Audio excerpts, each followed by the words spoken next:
Good afternoon, everyone. Welcome back. I'm Nathan the Barbarian, your humble host. Welcome back to the Hot Mic Podcast. And it is about to get hot. Let's get straight into the conversation. We don't want to waste too much time because our special crew member only has a short amount of time to spend with us this afternoon. So grateful for all of it. Of course, I said Nathan the Barbarian. We got FOP President Ken Kober with us. Ken, how are you? I'm good. How are you, sir? Great, great. We got some of our usual crew members. We got TNT with us. How you doing, TNT? And Kevin Aldridge, the voice of reason. How you doing, sir? Happy Friday. Absolutely. And Phil Heimlich. How you doing, sir? The real voice of reason. The real voice of reason. Exactly. Exactly. Let's get straight into it because Ken, I mean, you got a hard stop at 1:30 and we have some tech difficulties that we ironed out. I'm glad we did. So let's jump straight into it. So for folks who don't know who you are, tell us the position that you hold and the relevance to Cincinnati. So I'm the FOP president, the Fraternal Order of Police president. I represent all the police officers in Cincinnati. My job is to advocate for them, whether it's working conditions, labor agreements, disciplinary issues, things like that. Good. Let's jump straight into it. There's been a lot. Cincinnati has been like ground zero for national media, and not for good reasons. People have called it the brawl. I think we all are familiar with it. But most recently, the FOP came out with a unanimous vote of no confidence for the mayor. Tell us what led to that, and tell us what your issues are. The FOP issues are with the mayor of Cincinnati. So primarily what it comes down to is the members are upset about how the mayor's handled a lot of different things. They believe that he has just been quiet on issues that are going to be controversial. And that's ultimately what it came down to. And I think what people need to understand is that I'm merely the spokesperson for the FOP. The members at the meeting are the ones that made this decision. I run the meeting, and ultimately this is what they decided, and that's what I live with. So, I mean, that's everything that's done in the FOP isn't done by Ken Kober deciding this is what we're going to do. The members are the ones that ultimately make these decisions. How many total members are there in the FOP? Total between active and retired, we have about 1,700. And how many? Because when I read the headline, it read unanimous. How many people voted in the unanimous vote against the vote of no confidence against the mayor? So that is something that we don't divulge, and the reason is we have a constitution and bylaws that we have to abide by. And it's certainly, there have been things going on with social media and other things of people releasing information of what went on. And that's certainly going to have to be addressed at the next meeting. I mean, can you speak specifically about what the mayor has done to lose the confidence of the FOP? The first thing that was mentioned at the meeting, and I will share this, I'm the spokesperson, whatever. And it was kind of outlined in the press release that I did. They believe that he should have come out the day of this incident at 4th and Elm, not 3 days later. And I believe what happens with that is they wait 3 days. People are looking to see what the mayor's going to say. He's the leader of the city. And I think that's what honestly ended up creating a bunch of this tension is and quite honestly is why isn't he saying anything? Are they trying to hide something? And that creates, in my opinion, a distrust in the community. And I understand why. Hey, Ken, if I might ask, I know that the FOP had a vote of no confidence in the mayor, but where does the FOP stand with how the police chief has been handling this situation? I know you've said a lot about the mayor and his failings. Where are your union members as it pertains to the job that the police chief has done? I could tell you the general consensus is that the chief is taking marching orders from the mayor, what to say, not what not to say. If you all been around here for a long time, issue 5 that passed back in 2005 made the police chief directly reports to the mayor, not protected by the FOP's collective bargaining agreement. So in a sense, the chief reports to the mayor. If the mayor tells them say this or don't say this, if you want to stay employed, that's what happens. If you remember, James Craig was the first outside chief that we had in 2011. He was the first one that fell under that. And James Craig was an absolutely fantastic guy. Did a lot of great things for this police department, but the reality is the administration didn't like him. So after his 2 years were up, they said hit the road. And he left and went to Detroit, became the chief of Detroit, changed their department, did a fantastic job up there. And that's why Detroit is a much safer city now than it was when he took over. Yeah.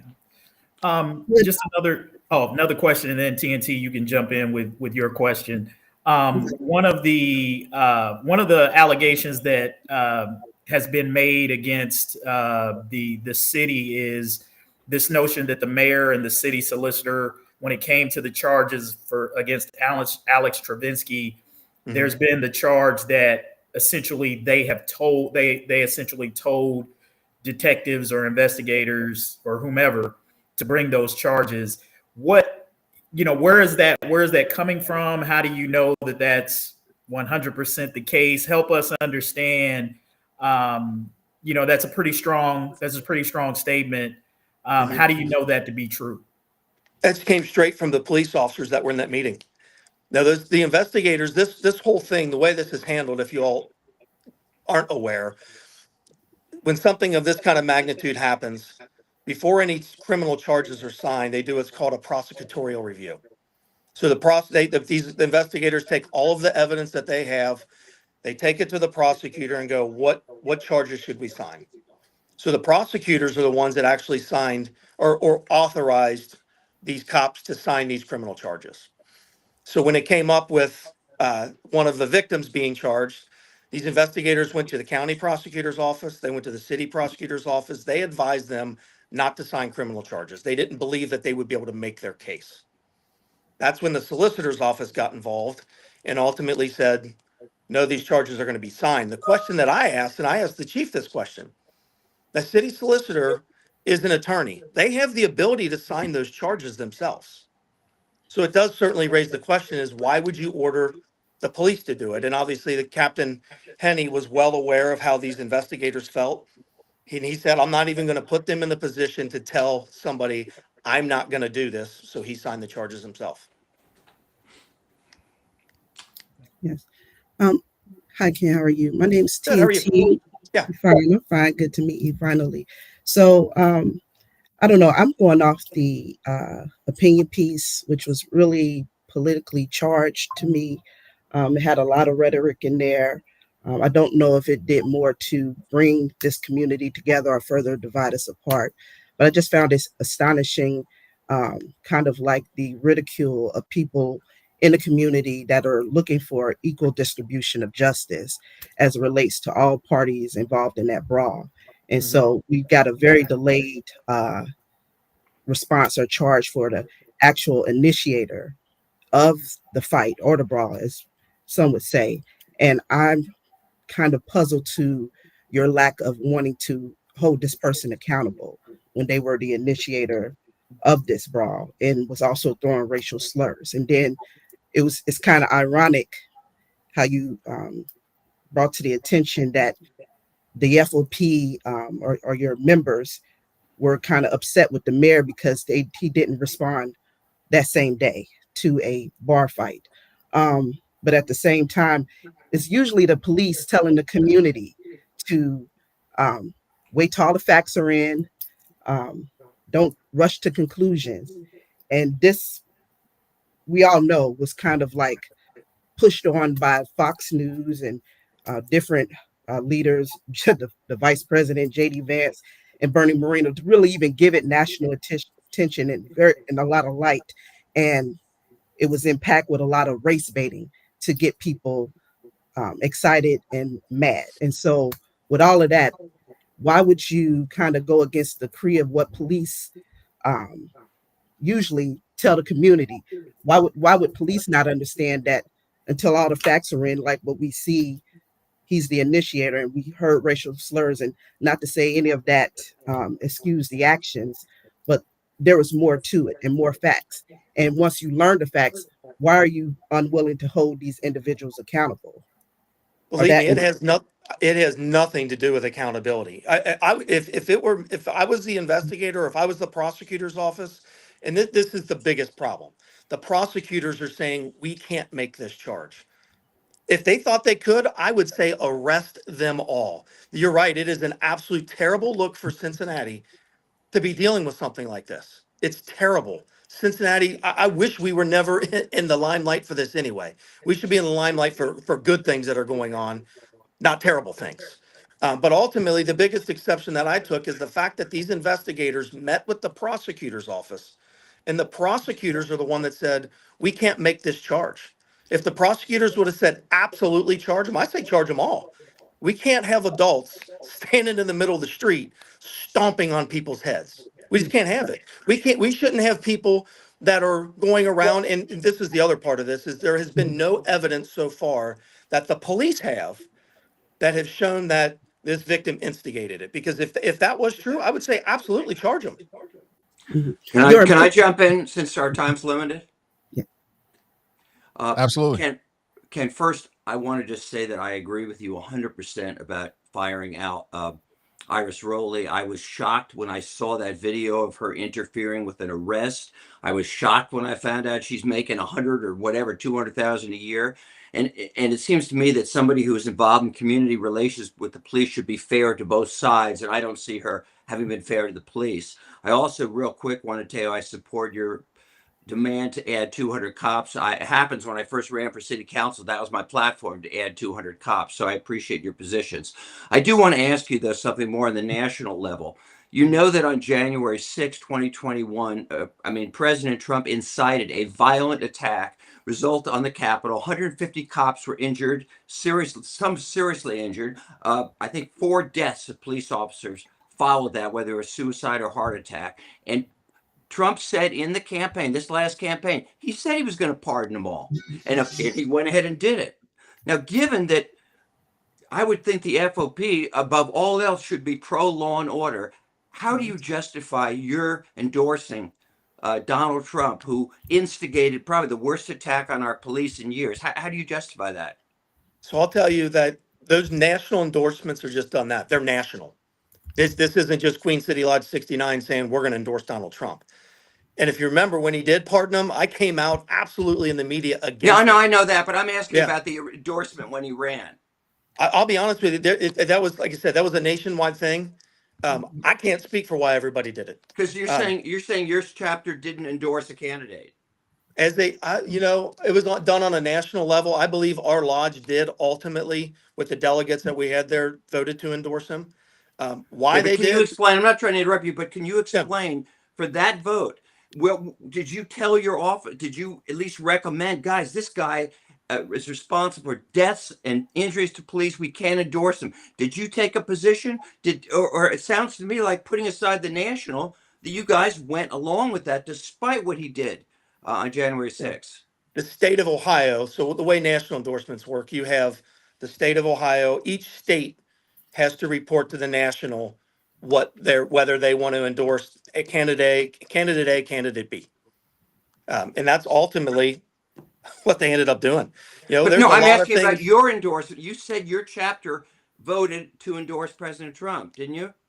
Yeah, well, so part of that vote is, each lodge goes to the state and says, this is who we want to endorse. Okay, why? Believe me, Why? That's what I'm asking. Why? Believe me, there's plenty of people that this lodge endorses that I may not agree with, but ultimately I have to go with what the membership says. Okay, I'm asking them, I'm not trying to be difficult, but why? I'm asking you the reason. You gave us the reasons, and I'm with you on this about the lack of the vote against the mayor and Iris Roy. I'm with you on that. And you guys have an opinion on that. What I'm asking you, if you don't mind, is why? I understand you can't control things, but why did your officers, I don't know where you stood on it, did you vote for that endorsement? I don't vote for anything unless there's a tiebreaker. Okay, I'm sorry. I didn't know. Yeah. Can you tell us why your officers voted? What was the reason they gave? In your lodge, why did they vote to endorse President Trump? I would say the primary reason they did it is because that they believe he's more pro law and order than Kamala Harris was. That's basically what Kamala Harris never did anything to incite any attack on the police, did she? Right. No, I'm not saying it was right. I'm just telling you what they decided. That's what it comes down to. We get people, that you look at, them not endorsing Scotty Johnson. That was certainly a contentious thing. I called Scotty and had a conversation the next day. There's sometimes that there are things done that I don't agree with. So let me ask you this real quick. I don't want to nominate. Can you tell us whether you agreed or disagreed with the endorsement of Donald Trump by your lodge? I don't really care, to be quite honest. I'm my take on this. I'm not Republican. I'm not Democrat. I'm for law and order, and I'm for labor. That's what it comes down to for me. But Ken, can you see how some people might find it difficult to believe that you're really for law and order when you say you don't care about what happened on January 6th, where you had Capitol police officers? I mean, for me, as a born and raised Cincinnatian, I see the outrage that you have for, you know, the that you have for Iris Rowley, that you have for the mayor, but it doesn't seem like I see that same fire for what happened on January 6th. And those were actually law enforcement officials. Some of them were very seriously injured. Can you see No, how I people came think that's I came out inconsistent? I came out and spoke out against it. And I said Donald Trump pardoning these people was absolutely wrong. You Yeah. can't stand up and say you support law enforcement and then do things like this. Mhm. Yeah, I know, but you just said you don't care, right? No, That's I what I'm don't trying to care get at. about it. I don't care about the endorsement of a president, is what I'm saying. Because that's done on a national level. What we deal with here, and that's why you even look at like even statewide races. The state of Ohio's FOP is the one that holds those endorsements, not the local lodge. We can only endorse candidates that are in the city of Cincinnati or going to be in Right. Hamilton County. I think there's a myth out there. I think there's a myth, and I see a lot of people in law enforcement running with this. And there's a myth that if you criticize, and you might have good reasons to criticize law enforcement, that you don't like law enforcement or you don't support law enforcement. And that's just not true. And so, when I'm born and raised in Cincinnati. You born and raised in Cincinnati? Mhm. Okay. So I've seen a lot of FOP presidents, and to this day, I have been very disappointed. When I read your op-ed piece, I felt like this is a time when we should be coming together, when we should be defending Cincinnati. Does Cincinnati have a lot of room for growth? Yes. Does Cincinnati have a crime problem? Yes, in some areas. But does Cincinnati have a lot to be proud of? Do we have a lot to build toward? And I just felt like overall the tone of the message was more, I'll be honest with you, it felt political to me. It felt like it was election year politics. And I just felt like this and using law enforcement was the wrong tool at the wrong time. We should be bringing each other together rather than picking at any little thing we can to try to tear us down for personal or political reasons. And I'm sure I'm not alone in that. I'm sure you've heard that from people. Well, I can I tell you when we talk about some of these things that went on, I actually had a meeting with the mayor and we were talking about the state patrol coming in, and the mayor was resistant to wanting to use the state patrol. And I told him, listen, this is what's going to ultimately happen. Either we accept help on your terms as the mayor of the city, or they're going to force this on us. And the last thing that I wanted is the National Guard to be standing at Fifth and Vine. That would kill our economy. That would be absolutely terrible for us. And the reality is, and what the mayor didn't know, is that we've worked with the state patrol for the last 20 years. But I told him, and ultimately is what he did. Whether I had an influence or not, I probably did not. I just wanted him to have my opinion, which he said he appreciated. But we can control what goes on in Cincinnati because you're right. This is a great place to live. I got a son that just graduated high school that comes down here and goes to events. You know, we've got to do better. I think things could have been handled better, not only by City Hall, but by the chief as well. But ultimately, she's working for the mayor. So I don't know whether he told her to do something, didn't tell her to do something. But I just think that entire thing could have been handled differently. And maybe it I would have been for the better, because the sooner we get this out of national news, the better. So Ken, let me piggyback on that, and this kind of is on the tail end of what Phil was asking, and you kind of answered it, but I want you to make sure that you answer it more directly and clearly. We see what the Trump administration is doing in regards to deploying the National Guard in various cities, particularly Democrat-run cities around the country. He's threatened Chicago, said he wants to send National Guard troops to Ohio. I imagine Cincinnati is probably in that crosshair. Would you agree with that type of decision? Would you agree with Trump sending the National Guard here to Cincinnati, or do you think that's a bad idea? Do you even think it's needed? I think it's a horrible idea, and I don't think it's needed.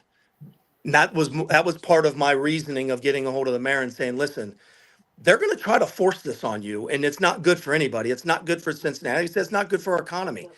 Cincinnati is not, when it comes down, do they need to have the National Guard to come in here and stand on every corner? No, they absolutely don't. Do we have an issue with crime? Absolutely. And are they addressing it? Absolutely. That's why when they talked about the state patrol, I go, listen, we don't need the state patrol to come down here and going up and down Reading Road or Glenway or River Road and just writing speeding tickets.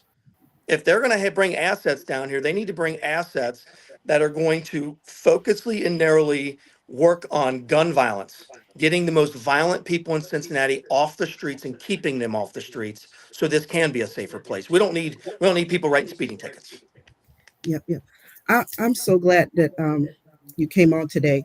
Really, your tone is completely different from that opinion piece because, to me, you hold a lot of accountability as well as the president of the FOP. And a lot of times when we criticize the police or say there's a failure, then that means they're failing.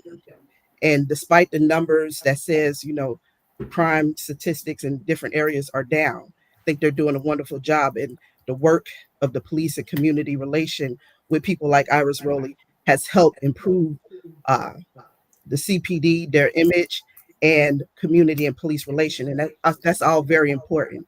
And she's important to this city, very important. But I want to know, what is the FOP doing as it relates to the easy access to guns? These are the things that puts community in danger, and also the police. I want to know, what is the FOP doing when it comes to the issue of domestic violence? That there's a very recent case, Thomas Back Jr., who was recently charged with DV against his spouse. That's not uncommon. That's like kind of high in the police community. What are we doing to manage and help anger management, and are we, is there any programs that is helping officers with this? Or are you just finding ways for them to not be held accountable? And lastly, what is the FOP doing to improve race relations within the CPD? Because I talk to a lot of Black officers. I have a lot of Black officers that are friends of mine, and that is an internal thing. Their whole idea is like, how can we have better relations with people out in the community when we have our own internal problems within the CPD? What is the FOP doing to help, the morale and everything else that's going within CPD? If you can answer So that. there's a lot of questions there. But number one, as far as it comes to like anger management, things like that, we have a wellness unit that has tons of resources. We have private donors there's an app, it's called the Cortico app, that you can go in and do stress, stress surveys, anger surveys, all these things. We have so many resources if officers need them that we can get them connected with it. As far as, oh, you're gonna have to help me here. I do want to touch The guns, the easy access to guns. guns. Absolutely. We have got to do something about it. That's why we have the street crimes task force that is going out, and their sole target is to arrest people with guns. Get them off the street. We have to. Do you think there's any room for you, since you like to be in the political rank, on the legislative arena, with our state legislators that have made this more easy for everyone to have access to a gun? I Do completely you agree have with any you. responsibility to, confront and use your power in that way to help Yeah, officers and the community? I think when they did away with the CCW law was a terrible misstep. At least if you're going to have a CCW permit, you've gone through some kind of training, some kind of safety training. And they got away with it, or they got rid of it. And I think that was a terrible misstep for Ohio, because it opens up the door for anybody to go get a gun. Yeah, that's not a felon, can go get a gun and carry it around. And I think it's Mhm. a terrible idea. I Yeah. completely agree with you about that. I think Um, that has everything to do with safety and the rise in homicides right now. And yeah. that's something you can work together with community legislatively to change that with the power of the FOP. And Yeah. lastly, the internal race relations within the CPD. What are the challenges you see, and what are you doing to help resolve that? So I could tell you, the Sentinel president, Sergeant Stuart Isaacs, has been a friend of mine for almost 24 years. He and I actually were academy classmates. I talk to him regularly. And I've offered to him, anybody that has any questions about what I'm doing, if you have problems with what I'm doing, please tell me. Let me know. I'm more than happy to talk to anybody, any of my members. If they have an issue with something that's going on, let's work it out. The one thing I do want to talk about real quick before I go, because I have to go, is Iris Rowley. that entire thing could have been handled, in my opinion, a lot differently. There's no doubt that what occurred there was not proper. And actually, I had a mutual friend of ours that reached out to me and said, "Hey, would you be willing to sit down with Iris and work this out?" And my response 2 weeks ago, actually 2 weeks ago yesterday, was absolutely, I'd be willing to. I'm not going to discount the value the community sees in the work she's done. However, I had members angry about the fact that she's interfering with what ended up being a non-confrontational, non-enforcement interaction. We can't allow that to happen. It was a violation of law. Luckily, the police officer didn't see fit to charge her, but that can't continue to happen. But like I said, I also don't discredit the fact that the community she has a lot of value to the community. I completely understand that. You go down to Government Square, the officers that work there, and they go, "Yeah, she does a lot of work here." But that's something that I would love to sit down with her and work it out. Like I said, she's been an advocate for the community for Mhm. over 2 decades. And her advocacy won't stop by any means necessary of anybody's suggestion or appeal. She does great work in police and community relations. I don't believe that is the feeling of a lot of officers, because she works with them every day. She asks the community to come out, and we work with them every day, and our youth. And the change in the brand and relationship, it has done numbers to what uh, the value of police and community relations, and it's even sought after in other cities, the work that she's doing here and award claiming. So I wish that you can find some room to work together, because that's I'm what we happy really to. need. we, Mhm. we that's what we really need, and instead of just having these back and forth divisive actions toward each other, when there's so much more work to do. And as you can pretty much tell within the CPD, there's a lot of work to do internally. And the best outcome is when we're able to listen to each other. We may not always agree, but Mhm. work together. And she's going to always be an advocate for the community. So she didn't curse the officer, asking questions. Last time I checked, um, is perfectly within the realms of what anybody, even a regular citizen, can do. And I've seen citizens speak worse to officers. So I don't think she was out of bounds at all. I think all of this is being politicized.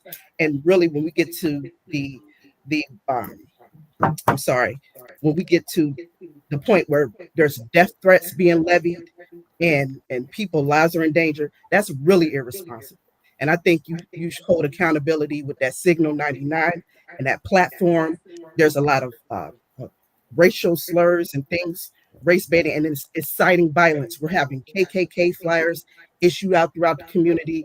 This is exciting extremism, and people aren't feeling safe. And so you have a responsibility with your words to be neutral and to not incite people that is in this group or this portal that seems to be a cesspool of hate. We don't need that right now. So I'm just imploring you to do better as well. Fair enough. We'll certainly have to agree to disagree about the two incidents with Iris Rowley, because that could have turned out very, very badly. The guy that she was reciting that was on the bike, if that guy decided today's the day that I want to kill a cop, and he pulls out a gun while Iris is trying to distract this officer, this could have ended very, very badly. Thankfully, it didn't. But I've been the president for almost 2 years here now. I've not said one word about Iris Rowley until that incident occurred, because that's what cops are upset about. The rest of the stuff, like I said, I don't discredit what she's done for the community, but I can't have her walking around obstructing officers as they're simply trying to do their job. She's trying Yeah. to do her job as well, protecting the community. But I get it. Yeah. Yeah. I think she's done a lot for police as well, right? Because good community police relations is good for the community and the police. Yeah, the And problem is she's only on really on one side. I don't. It seems to me, not to drag this out, but Not as I true, said Phil. before, excuse me, as I said before, if you want somebody to manage or help police community relations, get somebody who not only has the trust of the community but also has the trust of the police, which she clearly does not. Well, Phil, I think you're clearly not listening to what Ken said, because he said if you talk with the officers who work beside Iris Rowley, they speak to the work that she's done. Now that's not to say that everybody is supportive of her, but I don't think it's fair to say that she is an adversary of police when we know that there have been several cases, and we know you're an adversary of Irisville. I'll just go ahead and say that. Well, I'll say she certainly seemed adversarial when Dre was that's on clear. the show. That's When clear. Dre was on the show, I would say that was fairly adversarial between him and Iris on this show. Yeah, but that's the nature of the show, though. Let me say something. That is the nature. Along with the police, why is Dre saying she's just the But opposite? again, but it's unfair to put it that way. Somebody who's brought in to be an accountability check, there's going to be tensions. There's a natural tension there. Now again, we said on this show that there might be room for some conversation about how those interactions go, and I'm glad to hear Ken say that he's interested in sitting down and talking to her. And if that's true, I mean, I guess maybe you don't have any control over the petition to fire Iris Rowley. But I think if there's a sense that, hey, we can work this out by having conversation, that seems to be like a good direction to go in, rather than the extreme of, hey, let's get rid of somebody who you yourself admit has for 25 years done some productive work. That's what I would like to see more of, is instead of us launching into these extremes, that we try to figure out a way, how do we sit down at the table and figure out how to make these things work. So I'm glad to hear you say that, and I hope that happens. Ken, I know you got to go. I appreciate you, man. You're always welcome to come back on. I wish you can come back on, maybe spend like an hour or so with us. We could run through some topics and really, really mix it up, man. All right. Thank you so much. All right. Sounds good. Take it easy. Y'all. Yep. Appreciate it. Yeah. Appreciate it. I mean, good questions all around. Appreciate it. Everybody and their input. And the people in the audience, we just couldn't get to everything. And he actually stayed another 15 minutes. He was going to leave, had a hard stop at 1:30, but we got started a little bit late. So I appreciate all the input. But here's what I would say about this show is that, and that's why I thought it was unfair when people talked about this show in the media, like somebody got attacked. I say it all the time. This is a debate and discussion show. It's called Hot Mic for a reason. That's right. What we want. It's not lukewarm mic, right? Correct? It's not lukewarm, Mike. Right, it's not. I'm your super friend. I'm going to agree with everything you say, Mike. It's Hot Mic.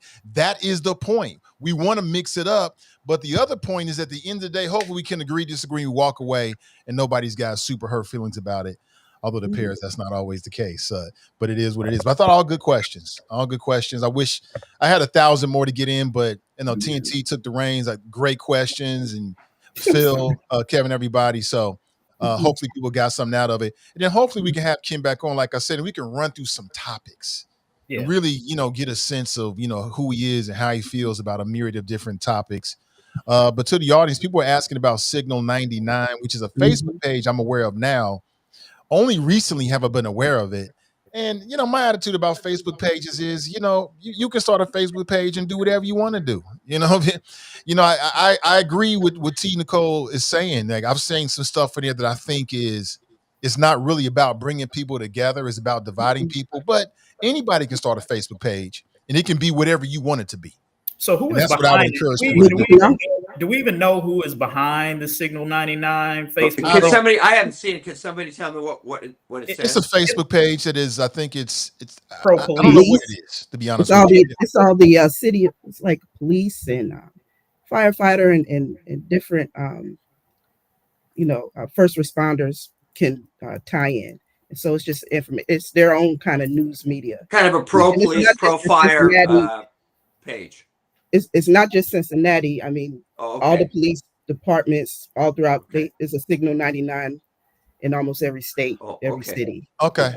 You just jogged my memory. So maybe somebody did hit me to it a few years ago, and I just kind of forgot about it. So yeah, they've been around for a while. And again, that's the nature of Facebook groups. They want to start a Facebook group, and that's what they want to do. Hey, have at it. People can choose to either be a part of it or ignore it or whatever they want to do. Yeah, you don't like it, start your own and combat it. You know what I'm saying? Push back with your own group. That's what I would tell people, but people can make their own decisions about what that are kind of like extremists, where extremists reside.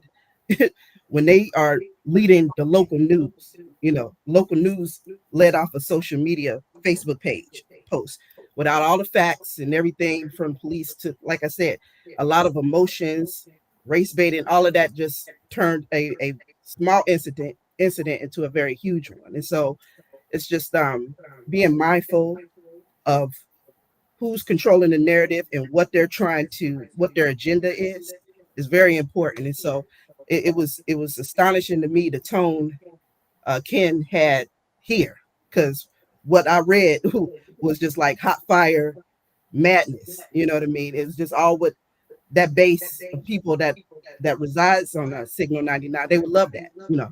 And so but he's also a leader, and I wanted to hold him accountable in that fashion to say you can't just be pointing your fingers talking about this. When you bear that same type of responsibility. And so if your responsibility is to make sure the betterment of these officers, what are we actually doing there? Are you helping with their mental health? Are you helping with their anger management when they're involved in like domestic violence issues? Are you, doing anything to really protect them as far as being a legislative political power, a political power as far as the easy access to guns? Like, there's a lot of things we may not agree with, but it's some things that we can come together collectively, and their voice is important. But you want to be a voice for hate and all this other rhetoric. I can't respect that, and I don't have time for it. So Yeah. As I've said before, the city of Cincinnati. Go ahead, Kevin. Oh yeah, no, I was just gonna say, as far as I agree with Nathan, as far as like these social media pages and things go, I've never been a huge fan of those types of formats in terms of having any kind of serious dialogue about important and substantive issues. Because what tends to happen is you've always got trolls, you've got bots, you've got bad actors who descend upon a lot of these conversations in these pages. And I see it all the time on Cincinnati.com and our pages. They just lob bombs, grenades in there intentionally to disrupt the conversation and send it totally in a different direction for no other reason than to be disruptive. And so a lot of people hiding behind fake handles. You don't never know whether they're real people or not.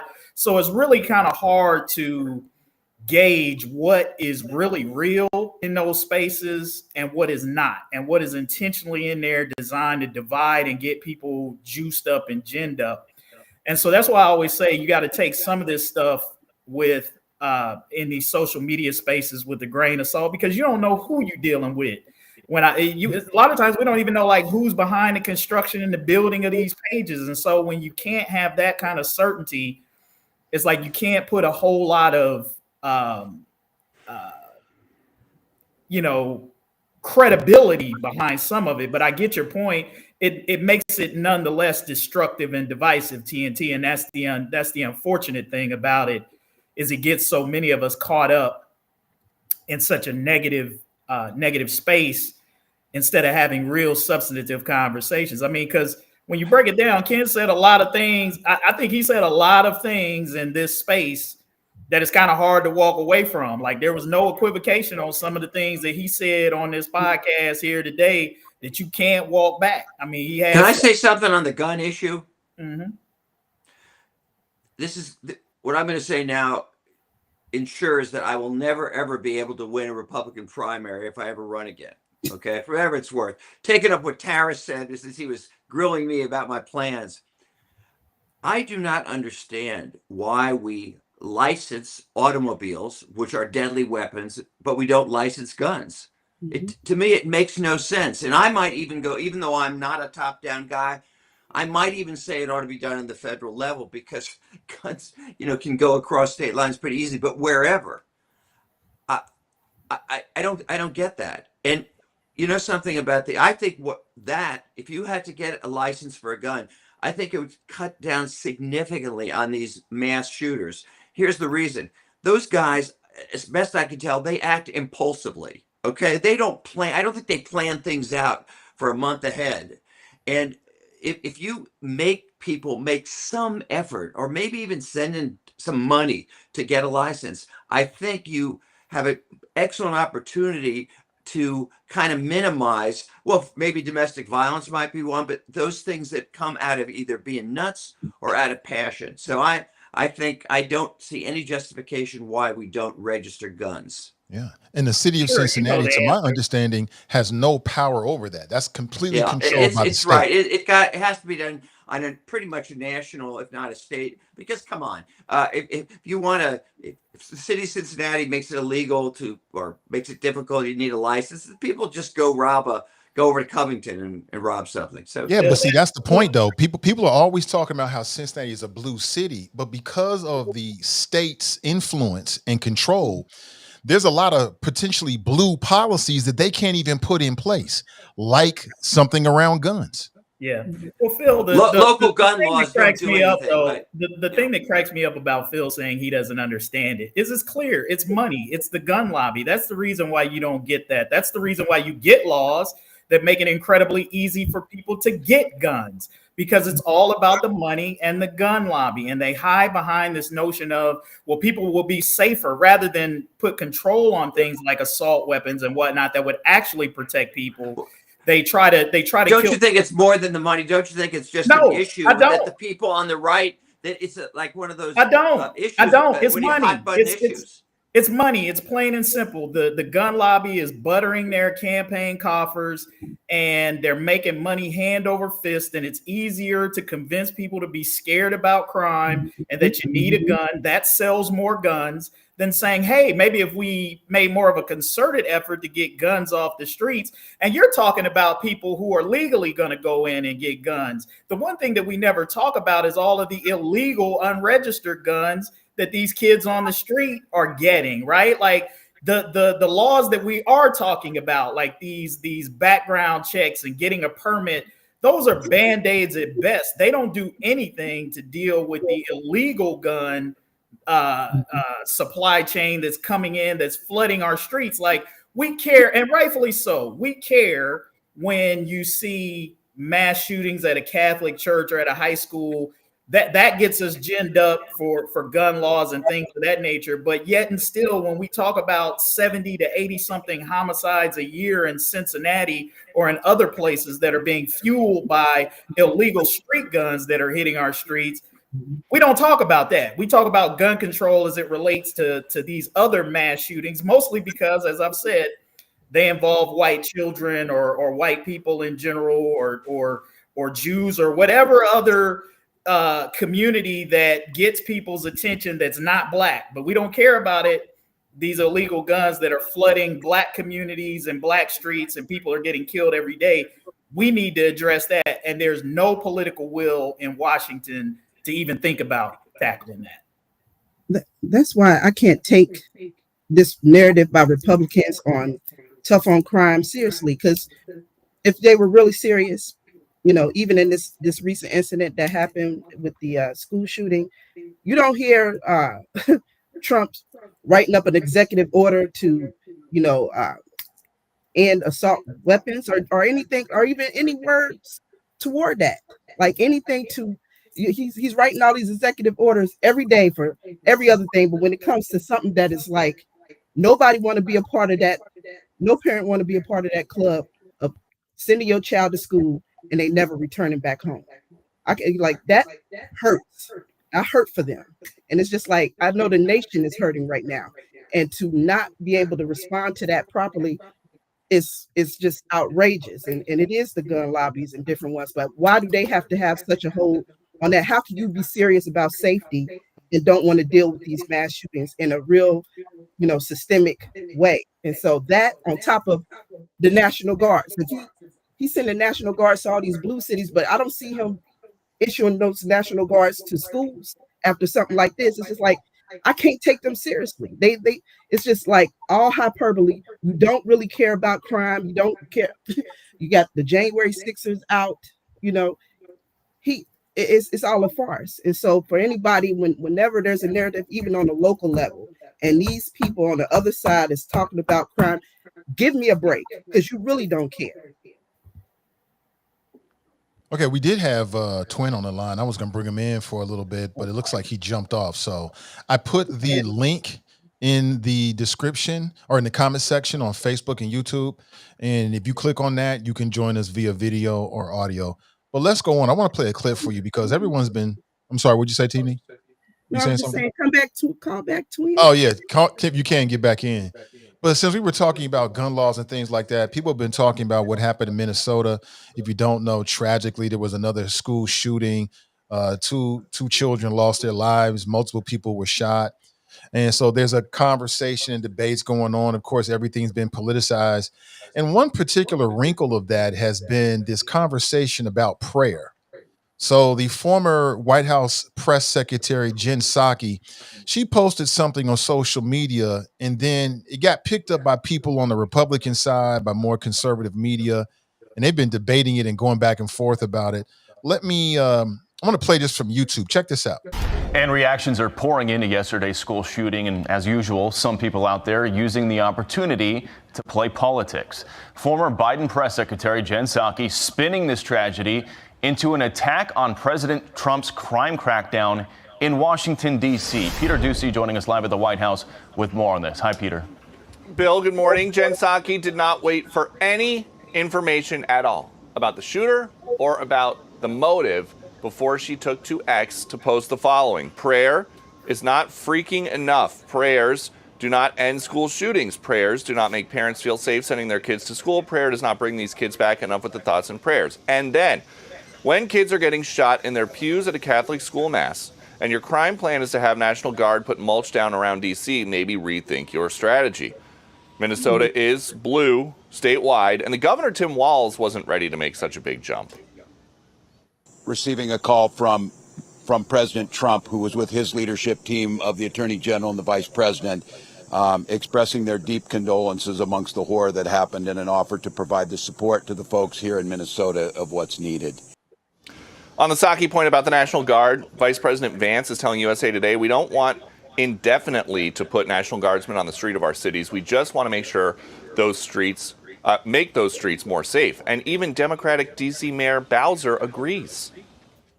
We greatly appreciate the surge of officers that enhance what MPD has been able to do in this city, a 87% reduction in carjackings in Washington, D.C. We know that when carjackings go down, when the use of gun goes down, when homicide or robbery go down, neighborhoods feel safer. Mayor Bowser also says that she does worry that all these extra federal law enforcement officers on the street could erode some of the trust that residents have with the Metro PD department, the normal beat cops that'll be here long after the National Guard goes away. But we've come a long way from a couple weeks ago when Mayor Bowser called the federal crime crackdown authoritarian. Bill. Yeah, we certainly have. Peter Ducey live at the White House for us. Peter, thank you. And Mary Catherine Ham joins us now. Thank you for being here, Mary Catherine. Jen Psaki said what she said about prayer. There was other posts like that on X, but also the mayor of Minnesota said something similar. Listen here. Don't just say this is about thoughts and prayers right now. These kids were literally praying. It was the first week of school. They were in a church. So I'll stop it there. You get the gist of it. Also got some other of their conversation, which is open fodder. So essentially, people on the right, Fox News, they're saying, "Oh, Jen Psaki is against prayer. She's trying to belittle people and ridicule people because they pray." I don't think that's the point she was trying to make. But what do you think? Was she out of line? Did she go too far with it? Is she politicizing prayers? What's your take on it? So, well, I'll go first only because I have a column that's currently up on Cincinnati.com right now that addresses this very notion, and I come at it just from the standpoint of both a journalist and as a pastor. And I think that what I hear them saying is this isn't a question about whether belief or unbelief in prayer. I think it's a question about whether prayer is enough.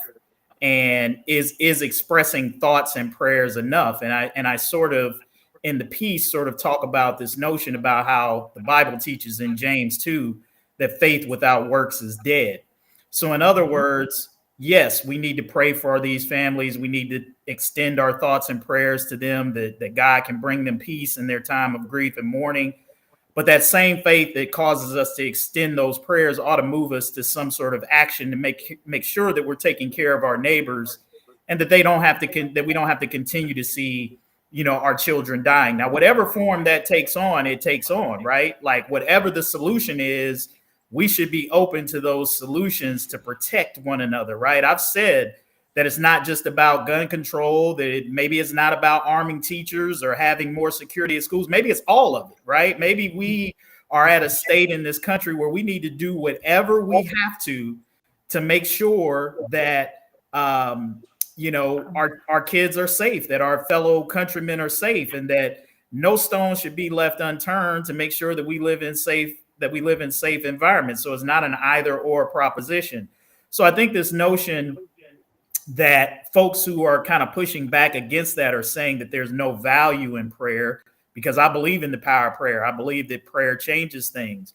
But I also believe that God has an expectation for us to move, act, and to love thy neighbor as we love thyself. And that doesn't mean that just platitudes and prayers are all that we have to offer in situations like this. And I think that that's the larger point. Yeah, I agree. I think this country is sick and tired of the refusal to take action against the assault weapons. Like I said earlier, Americans, they're tired of being soft targets. You could go outside today, just go to the grocery store and be a soft target. Our kids are soft targets, and it doesn't have to be. It doesn't have to be that way. At that school, that was 115 rounds shot out to children, killing 2, injuring about 15. And I mean, you ain't never been shot before. I never have, but it's just like the rounds and an assault weapon, like that tears skin. Like that probably was the worst pain that those children ever felt in their life, and to have to experience that trauma. Why are we allowing this? That's the frustrating part. So the thoughts and prayers is kind of like the easy way to like kind of skip away, almost like a cop out to action in the political realm, because that'll be the first thing they say, but they don't say anything else about let's get together, Republicans and Democrats, and put a bill together. We're not going to let this happen to another school or anything else. The inability, the lack of will to do anything, that's the frustrating part. And this club of parents is growing. Let's pray that it don't ever happen to any of us, because that would be unreal. I would lose my mind over something like this. But right now it's about action, and I think it's not just the action of the legislators, but the action of the people.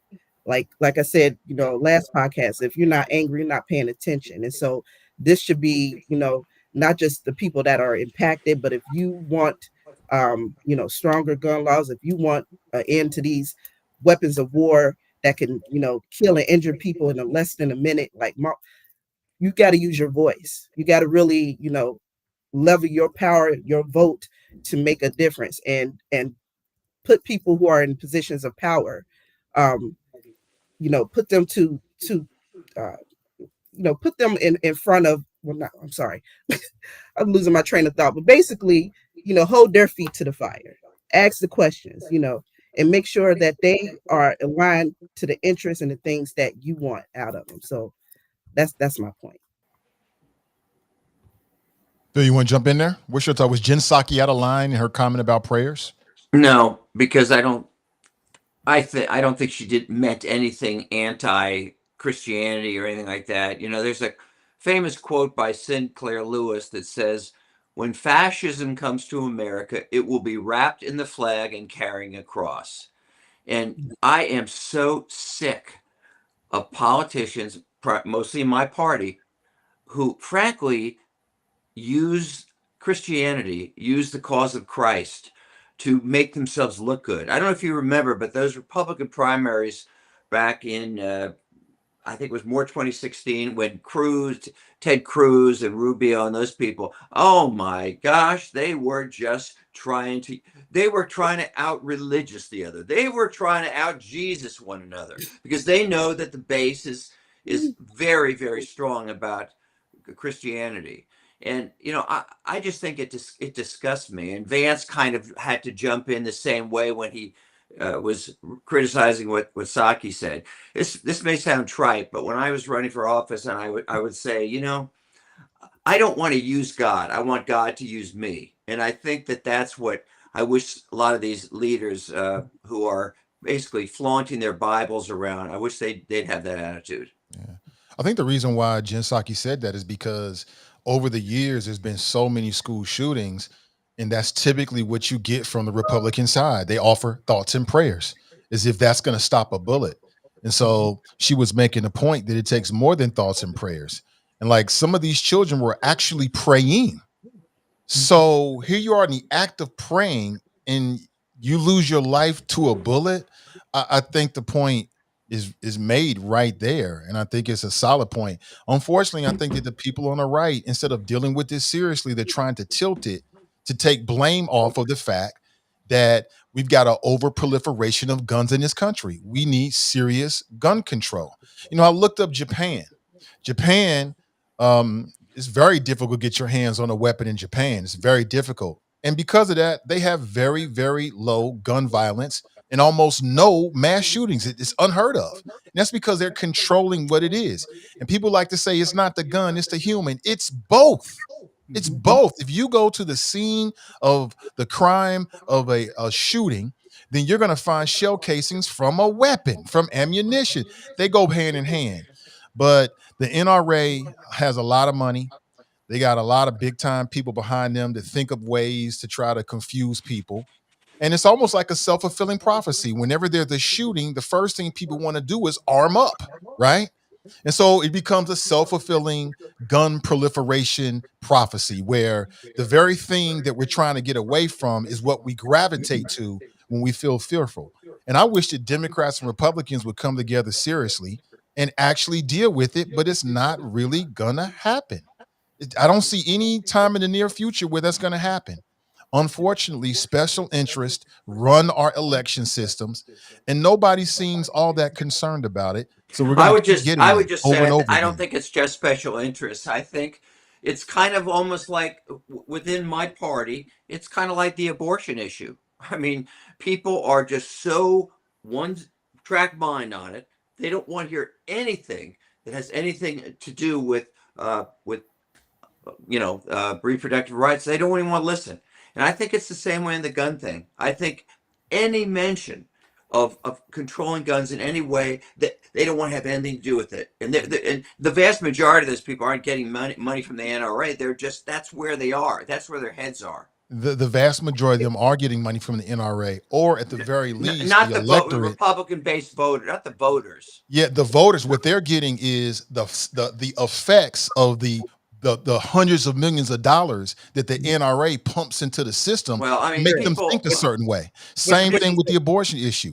Yeah, you got big time billionaires, Republican donors that spend a lot of money pumping money into that to reinforce the way people feel or to move people in a certain direction on these issues. It all comes down to the big money. Until we don't ever, until we get the money out of our political system, which is probably never going to happen, we have no control. Yeah, I'm going to tell you something. They If have you get more the money than you. totally out of the system and you run in I'm not disagreeing about getting the money out, but if you run, I'll guarantee you take all the money out, you run in a Republican primary based on the way the base of my party right now is. And if you run supporting abortion rights or you run supporting gun regulation, you wouldn't have a shot. I don't care how much money spent. Yeah. Let me just say this. I wish Democrats would be a little bit smarter. And here's what I mean by this. The comment about the thoughts and prayers, right? I get where it comes from. It comes from a frustration point about this is the line that Republicans always throw out, right? And maybe you're trying to score some cheap political point. But the reason why I think you don't even need to go there is because the main thing you want to keep the focus on is challenging them on their do nothing on guns. Introducing the whole thoughts and prayers thing allows the Republicans to pivot exactly where they love to pivot, which is in these culture war spaces, because now they can make it into one of their talking points. This is an attack on religion. It's an attack on Christianity, right? And that is where Republicans love. That's the field that Republicans love to play on. They're going to do that no matter what. Are these cultural divisive things that allow them to divert the conversation from where it really needs to be. But As a Kevin, Democrat, you don't even need to touch the "hey, I'm tired of the thoughts and prayers" thing, yes, you right? do. Like that's an unnecessary place that you even have to go that It's allows. very necessary. It's not, Nathan. It's not. It's extremely necessary. It's not necessary because it really has nothing to do with the major point of trying to get gun change or gun reform done. It comes How from can you a say point. that, It comes Kevin? from a point of trying to score meaningless, cheap political points. And this is why I say you got to get smarter as a Democrat because you're allowing them to pivot and talk about, hey, doing exactly what they're doing. And now you got to spend time explaining about how you weren't attacking religion instead of talking about guns. It I wouldn't think matter.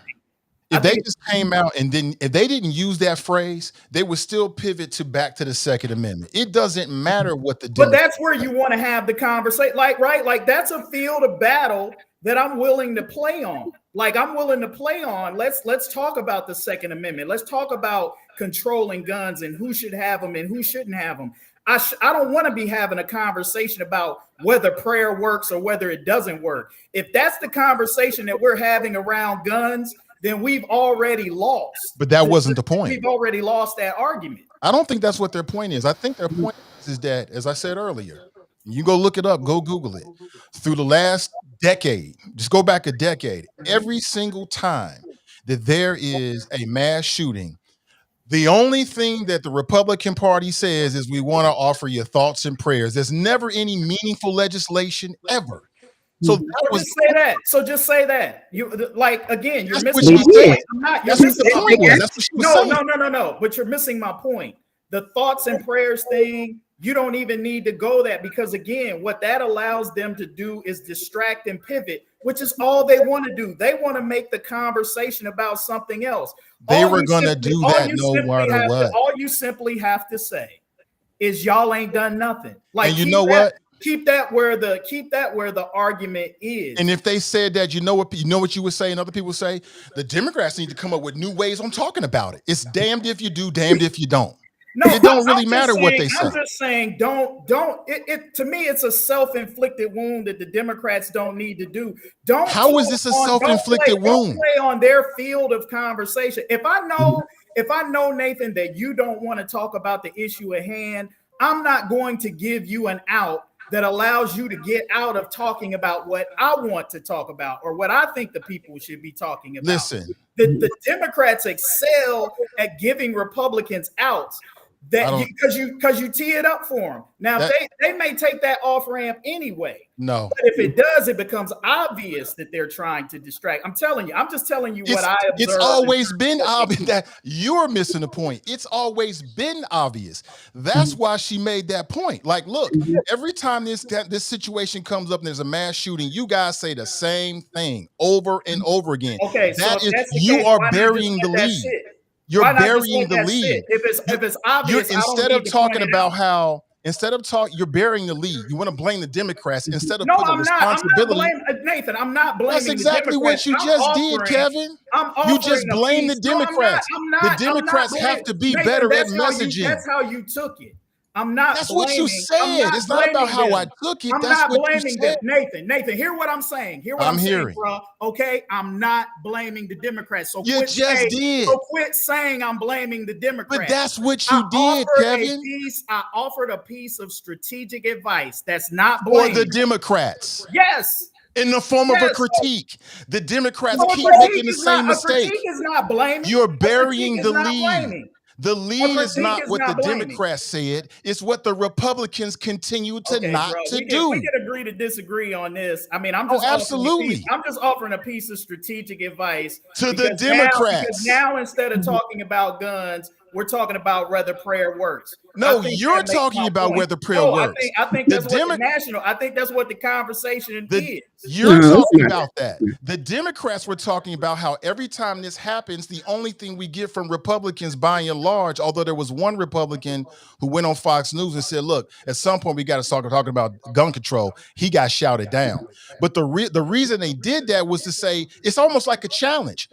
Offer something new. Give us some substantive legislation to deal with that, because thoughts and prayers are not enough. That was the point that I took from them. And any rational American, if the takeaway after such a tragic event is the thoughts and prayer comments and not on the family and the victims and what just happened, then you know, I don't know where your priorities are. Because the overall and what it's going to be for the next couple of days is about these families and the tragedy and what can we do to prevent something like this from happening. It's going to go on to the funerals and stuff. This is going to drag out and it's going to be a constant reminder. Nobody is going to be stuck on Sasaki, but she does not represent the entire Democratic Party or the base or anything else. She's just one person with one opinion. Everyone has one. It really doesn't matter. But the sentiment is still the same. It's about action. The whole point is the thoughts and prayers without action is a failure to begin with. So we don't want to see these politicians get up and just offer their thoughts and prayers. We're looking for leadership in this moment. We don't want the president just offering thoughts and prayers. So this is a time why we don't should we be get talking action? to the So why country don't we get and action saying then? Why don't we get Because action Republicans then? stop it. It's the truth. So how is it? So then if Republicans are able to stop it, if they're able to win elections and they're able to stop it, then that means that they're controlling the narrative and that more Americans who vote are listening to what they're talking about versus the Democrats. And this is the thing that I think this is the no, it's not a stretch. This is the thing that, and Nathan, I think that attitude is why Democrats keep losing, because you refuse to accept. What do you hold on, Kevin? How are Democrats still losing when just this past week? Well, let's see. Just this past week, you had a Democrat win in Iowa. Well, first of all, Democrats are losing because they don't have control of either. They don't have control of either houses of government or the White House. So it ain't that they losing; they've lost. That is intellectually dishonest, sir. So you can try to justify. That is intellectually dishonest. You can try to justify it however you want, Nathan. I don't need to justify it. I can just tell you the facts. Would you like to hear the facts? Sports, your record is what you are. What your I'm glad you brought up record. Would you like to know the record since the 2024 election? So right now, the Democrats are losing. And would you like to know the record since the 2024 election? Since the 2024 election? I'm not talking about the 2024. I'm talking about today, bro. Okay, I'm going to give you today. Since the 2024 election to the last election, which was in Iowa, which was a double-digit Trump district, a Democrat just won. Since 2024, Democrats have overperformed in every election. And how have they won? Go back. I'm just telling you. Go and look at how the I'm just saying, to make that statement is just not factually correct. Nathan, look. You're also overlooking. Okay, bro. You're overlooking gerrymandering as well, Kevin. I got mine, but I'm just saying, if Democrats is balling so much, why is Trump running roughshod over everything in this country right now? I don't even. Why in the state of Ohio? Why in the state of Ohio? Do Republicans control everything? If Democrats, because it's called gerrymandering, Kevin. Where you been? But Kevin, did you see that town hall with Warren Davidson recently? Say what? I said, did you see that town hall with Warren Davidson? I did. Recently? Yeah, and that was big red, and do it look like they happy? Hey, do it look like? Here's what I will say. It sound like they're gonna be voting the same way. I believe it when people show Democrats up. Lost. I believe it when people laugh now, but they'll cry later, and it will all be to their own doing, their own policies and everything. If you think that a lot of these conservatives, like Phil and different ones, is going to sign up for the same BS, I think you're mistaken themselves. That's why they're trying to, mess with the elections and gerrymander in certain states, because the writing is on the wall for a lot of these legislators, and a change is coming. It's just a matter of time. I hope so. Ohio is one of the most. But I'll believe it. I'll believe it when I see the election results. Well, you've seen elections. Like I told you, if you go back to 2024 to the last election, most notable in Iowa, where a Democrat won a red district, it was double digits for Donald Trump. Previous to that, Democrats have been overperforming. And if you talk about Ohio, and you can look at some other states, gerrymandering. That's the reason why they want to gerrymander Texas. So, somebody could make an argument, and I could make an argument that was the reason why Republicans have the House right now is because of gerrymandering, not necessarily that they're more popular with their policies. Yeah. So I mean, so I'm saying the I don't think it was about prayer. It was about, hey, listen, guys, you're always talking about thoughts and prayers. Can we get to the legislation? Just Can so we you get guys to the know, there's legislation? gerrymandering on both sides.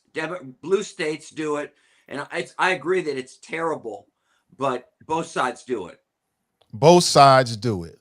Yeah, That's just they both do. sides do it. I don't know if that's In factually. state, That's I'll a bit guarantee you, in disingenuous. a lot of blue states. Really, what state, It, Phil? What state? Well, I'll tell Because we you. were talking I about would Ohio. No. Other than New York, which passed the thing that has a nonpartisan committee, which I think is the right way to go. Yeah. I can't name a specific, but my understanding is in most blue states, the Democrats are kind of play the same game every 10 years. Okay, they try to use those computer programs to move things in their favor. Now, I'll be the first to say, But I it's think an independent Republicans, board. excuse me, No. I think Republicans have been much more skilled at it and have taken advantage of it much more than Democrats have in recent years. But both sides do it. That's called false equivocation. That's the same thing they did with Trump I didn't and say Biden. equivocation. Biden's just like I Trump. said the Trump's just like Republicans have Biden. been much more No, effective than Democrats at it. it's a That's false because the equivalency. Democrat states have independent boards. Not made everyone. up of Not everyone. majority of them. Majority of them. So Cedric Dixon it has to be a again, vote of maybe the we put people the link first. Whereas the Republican, the red states, the legislature, the majority legislator can make all those decisions. That's why we have the situation in Texas the way it is, where they can just, take that all the way and do what they want to do. And in California, they got to go to the people and vote on it.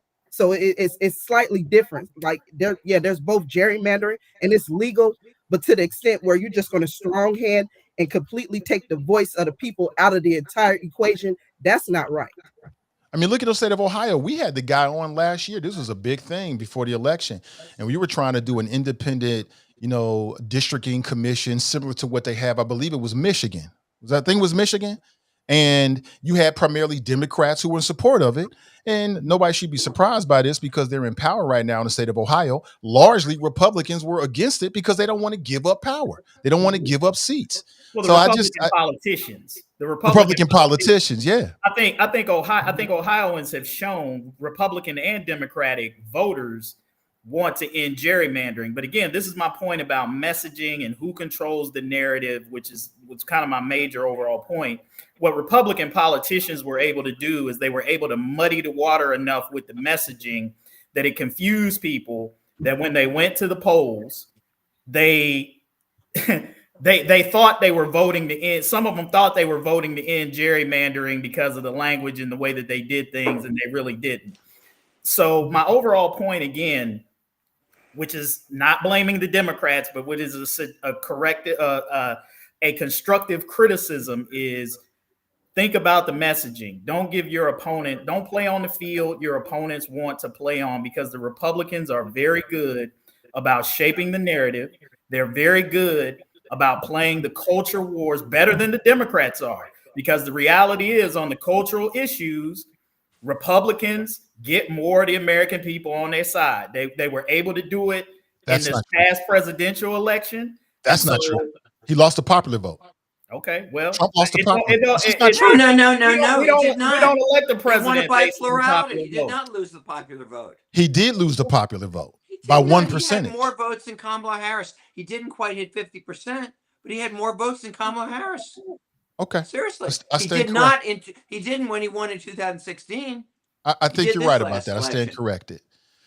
If you look at Texas, and TNT made this point, in Texas, they didn't go before the voters. They just say, you know what, we got a majority and we doing it because we can. Literally, well, they didn't have to, because they didn't already have a constitutional amendment like California does requiring. Right. So red state doesn't have a constitutional amendment that says you have to go to an independent commission, but a blue state does. That says something. But in California, look at what Gavin Newsom is doing. He has to put it before the voters first and allow the voters to decide because they did the right thing. Step away from this idea and redo their districting just for a one-time chance. So I just think there's a difference here, and we got to stop with the false equivalencies, right? We got to stop with Democrats just like Republicans and Trump was just like Biden. That's what got us to where we are right now. No, I wasn't saying that. Because a voter that's on the surface, that's just hearing this, it's just all the same to them. And there is a difference. But you got to be responsible, do your research, don't just take things for face values, do your research on things. But there is a clear difference. And even the law that, even what California was doing, it was only it was only to be like a trigger if Texas did it. So they wrote it in a language to the degree of if Texas don't do it, then we're not moving forward. But if Texas do this, then we're going to move forward. So they're doing everything possible to not have this move forward. Right. But it can't even really stop with them, because if another state do this, we're back at the same, trying to even the score to make sure that this next election season isn't a total takeover by Republicans again, without the voice of the people being able to make the change that they know is coming. Gavin Newsom said something the other day that I think we should pay attention to. He said in 2028, he said, this is what Trump's going to do. This is why he's putting all these troops on the streets. He's going to come up with some reason in 2028 that they have to cancel the elections, and he's going to this is what Newsom said. He's going to use the soldiers, the National Guard, to do it. And I have been saying this for a while, as you guys know, that a guy who did what he did to stay in office in 2020, I just see no way he's going to allow himself to be taken off the map unless he's sick or passed away. Here's what good media should be doing at a time like this. Not scolding the Democrats for their uses of words. You're falling into the game. What we should be doing is forcing both sides to work together to come up with some type of gun reform. That's what we need. We need some type of legislation to address this. That happens. Again, my comment was merely an aside, a personal aside from somebody who watches and sees how these things unfold and what the conversation becomes, and just offering a piece of advice out there. The Democratic National Committee ain't listening to me. Who knows who they're listening to? But the reality is, when I'm looking at who is able to control and who's able to shift the narrative and who's able to get traction, I just don't see a lot of that coming from the Democrats. Well, that's because the media is largely conservative, right?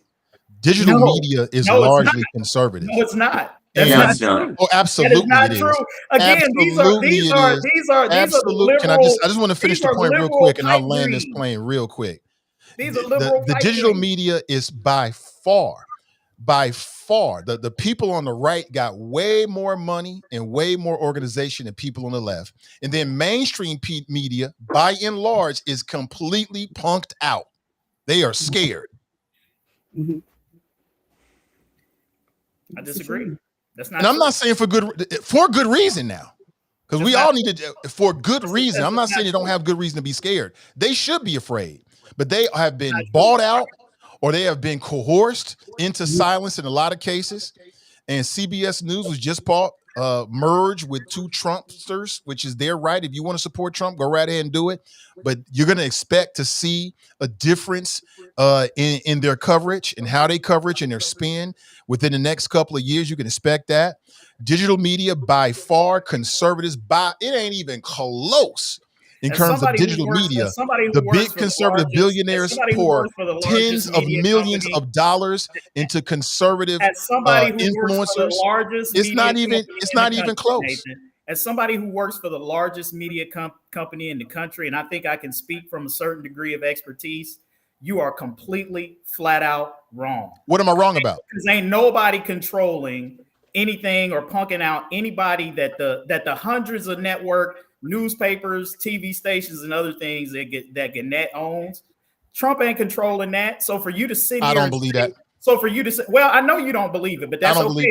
That's your opinion, and it's an opinion not based in any evidence or fact that you can point to. It's just how you feel. But I can tell you, as somebody who works in that company and who works with hundreds of people across that company, that what you're saying is absolutely bullshit. And I'm going to just say that. Now, you can say what you want to think about NBC or somebody else, but as somebody who works in the company, who has facts and who knows individuals who do it, my opinion is based on fact. Yours is not. So, well, I think your opinion is based upon your experience, and I think you can be too close to something, you can't see it. okay, all right. I mean, you're not talking to somebody who never worked in media. I know you haven't worked in Okay. media, Nathan, but Okay. you can't say I work for the company that owns the largest stretch of media across the country.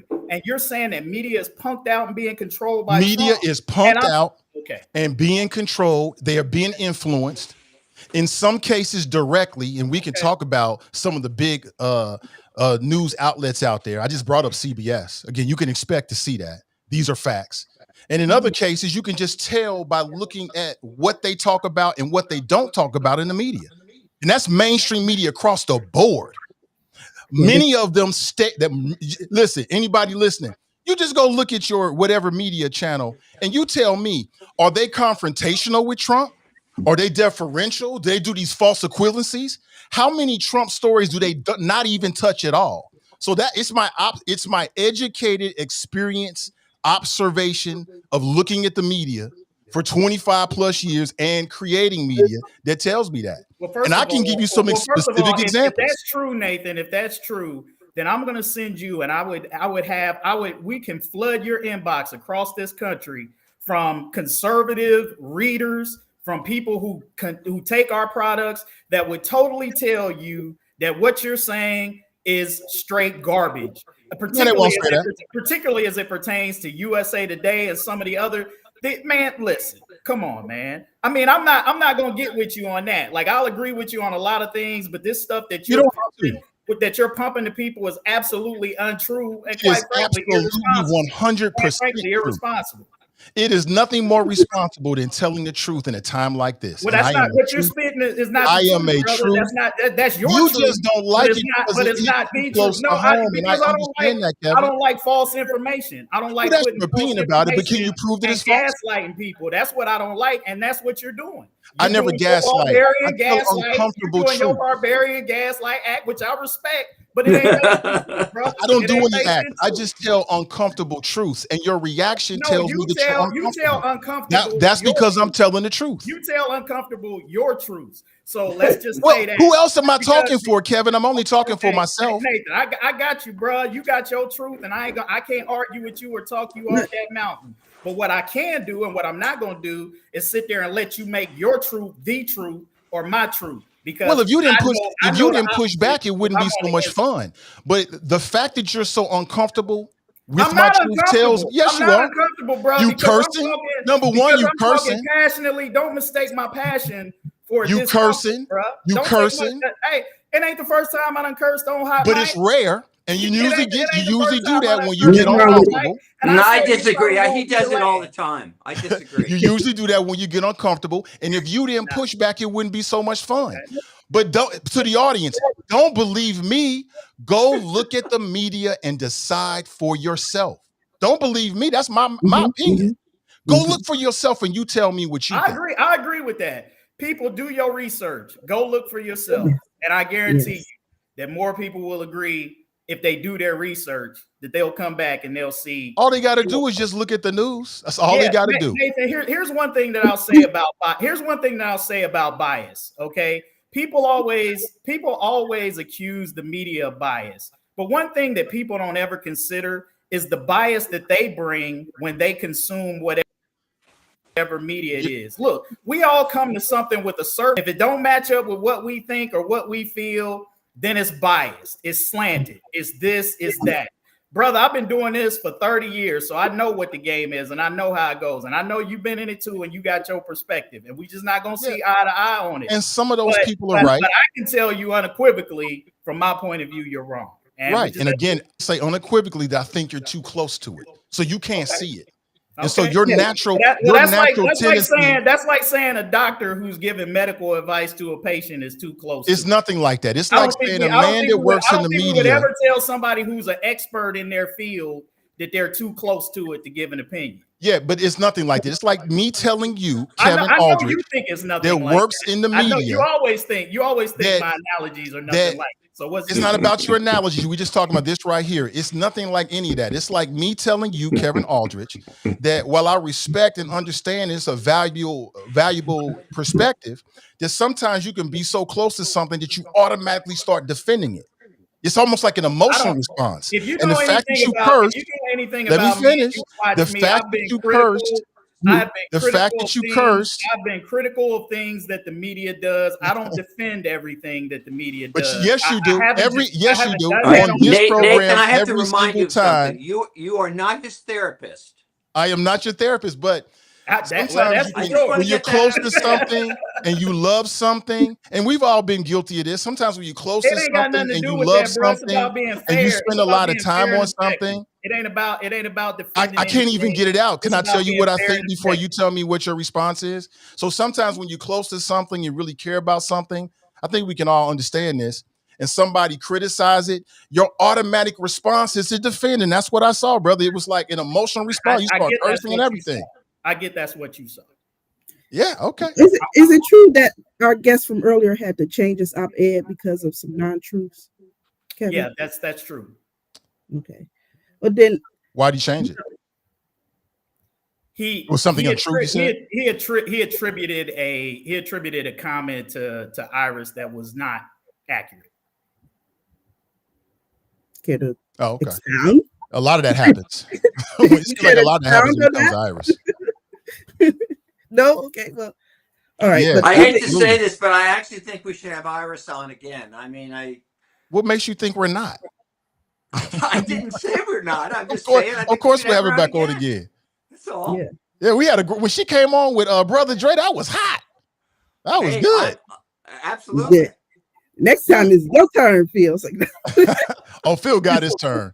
And I'm not coming. Well, I really wasn't trying to save you Oh, anyway, yeah. but you're on your Did own you now, go Phil. pay for By the way, that earlier? I could do this offline, but I just want to say I have a great crew member for whenever you want. You already know. Let's do it. One of my closest friends is a Episcopal priest in Detroit. He was a former TV reporter here on Channel 12. Chris Yaw is his name. He has gotten national attention, New York Times, everything for he has set up these huge gun buyback programs in the Detroit area to get guns off the street. I mean, he's worked with the governors and all these people. So I'm just suggesting, I think he'd be a great guest to have on to talk about the gun issue as well as others. Okay. Absolutely, man. You already know. I appreciate your suggestions, man. Let's move on. Another topic here before we roll out. Ashley Babbitt. She was a woman who was killed by a Capitol police officer.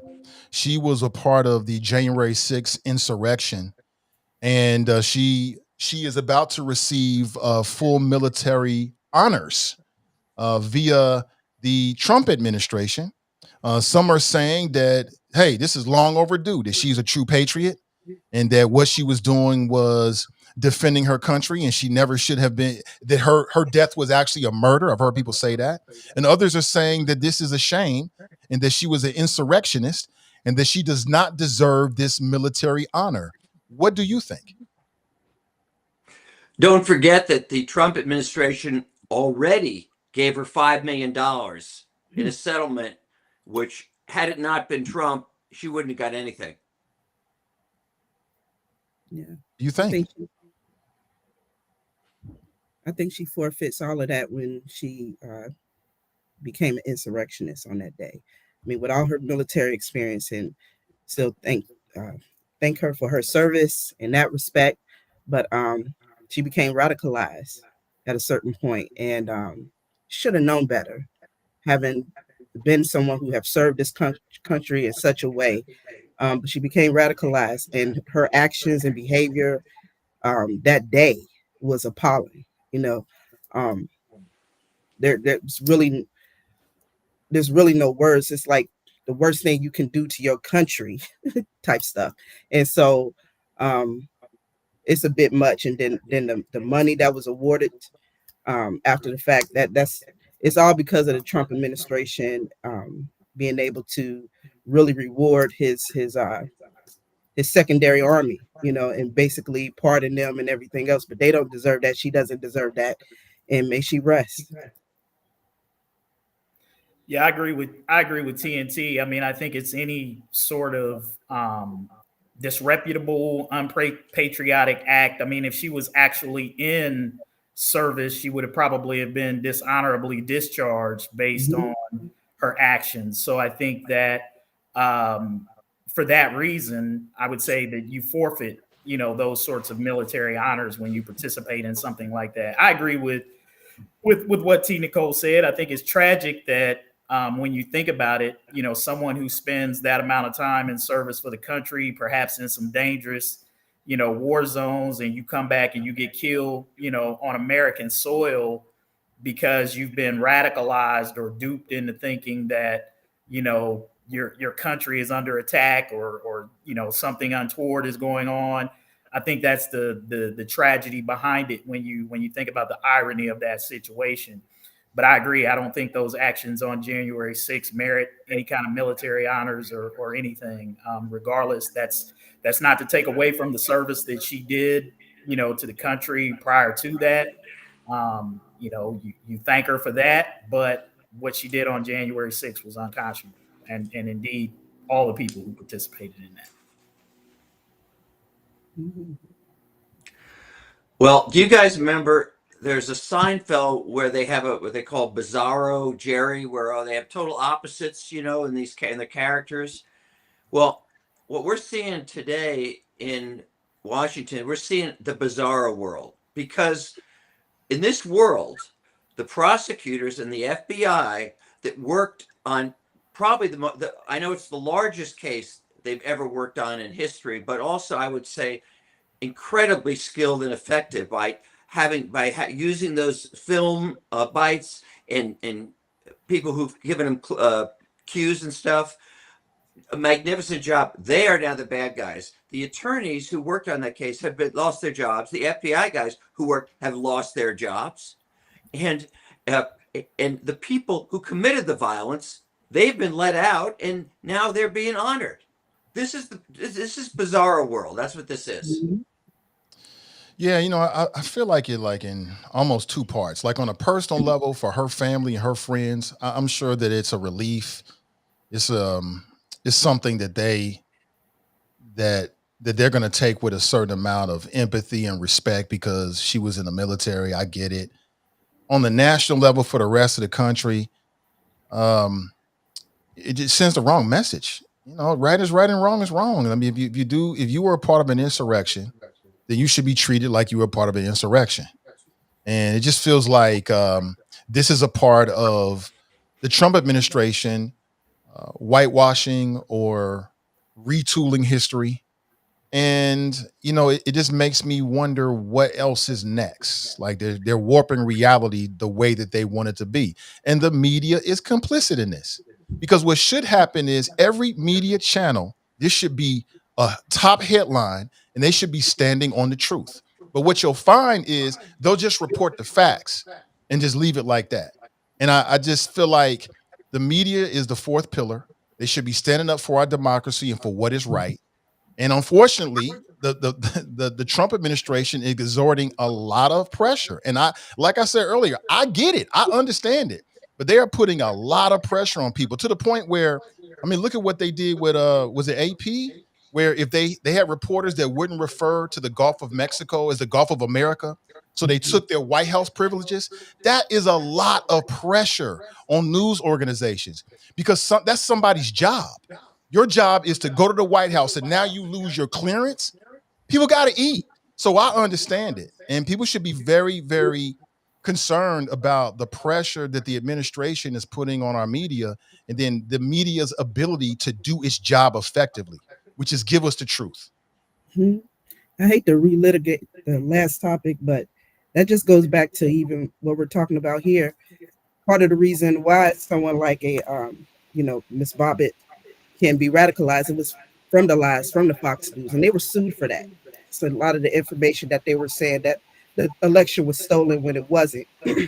And so even recently there was text messages that was revealed where these newscasters were intentionally, drumming up and promoting Trump, just so now, which many of them have positions in his cabinet. So media plays a big part in the narrative and the influence, and definitely it's leaning more right, I believe. But it's good to see. We got former state rep Cedric Denson with us. How you doing, Cedric?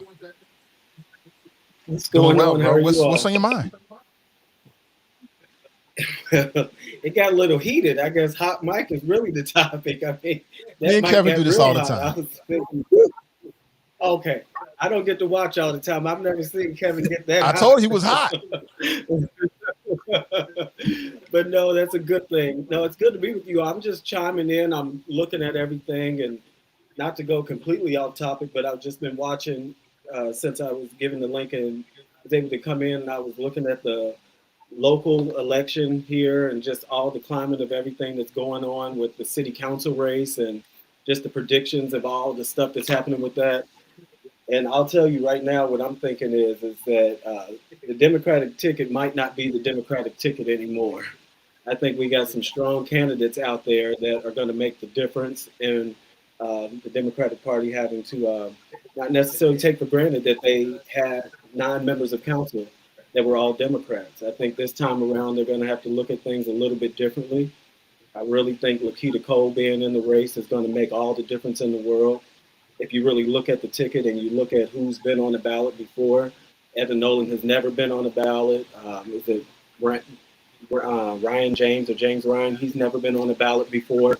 And so when you look at those kind of things, and Victoria Park's coming off of that leaves an open seat, and I'm going, well, Chris Smitherman, Lakita Cole, they really are strong names that have been around for a while, and people know them, and people like them. And if you look at even now, what's going on out there, Lakita's been hitting the ground running. She's everywhere doing everything. And Smitherman just in it was a matter of less than a week. He got all those signatures to get on the ballot. Some folks can go almost 3-4 months and can't even get signatures to get on the ballot. So that tells you that we got some people that are hard workers that will outwork anybody to get there. But quite honestly, I'd love to see Liz Keating have a fair shot of getting back. I'm looking at financial reports. If people know how to spend money, I'm looking at Raphael Prophet and I'm going, wow, didn't know he was going to be able to bring in that much, but that's a good thing. Now, the second part about that is you got to know how to spend it to be effective.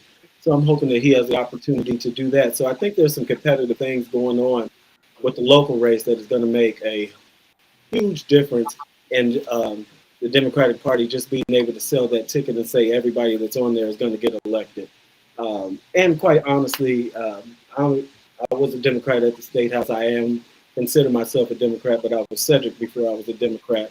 And so I will just say that it's a healthy thing to have some different people down there. I worked at City Hall for almost 7 years, so understand the dynamic there. You do need different conversations. You need people that actually understand that the mayor does not have a vote. I think people forget that when they look at our charter. And if you actually read it, the mayor does not have a vote. And so when people really look at everything, you should understand all you have to do is count to 5. And if but doesn't he have a veto, Cedric? He does have a veto, but again, that goes back to the whole notion of council should understand that they have the power. And that's what I think this council has maybe not necessarily paid attention to. They can do whatever they want to do if they all team up and do it together to get something done. This is not one of those systems, and that's why I appreciate the charter stepping up in the strong form that they have this go round, is because we all have to pay attention to what our charter says, and that's how it governs us. The mayor does not have a vote. When Melissa Autry, who was our clerk of council, says roll call vote, she does not say have to have pure vote. She names the member of council. So they have to understand that the power that they have, and I think that some of these people that are getting back in the fold are probably paying attention, if I'm going to assume, and they realize that things have kind of been skewed in a way where everybody's going, well, the chief is listening to the mayor and the city manager's listening to. That's not our form of government. What our form of government is a city manager form of government, which keeps politics separate. And that's why we have an administration, we have the political side of things. Obviously, so not to interrupt, but isn't it a little bit more in between? Because when I was on city council up until I was on city council, you had 9 council members. They had the top vote getter, you might remember, was the mayor. right. But basically they had totally equal votes. Now there was a prestige to being the mayor, but no more power.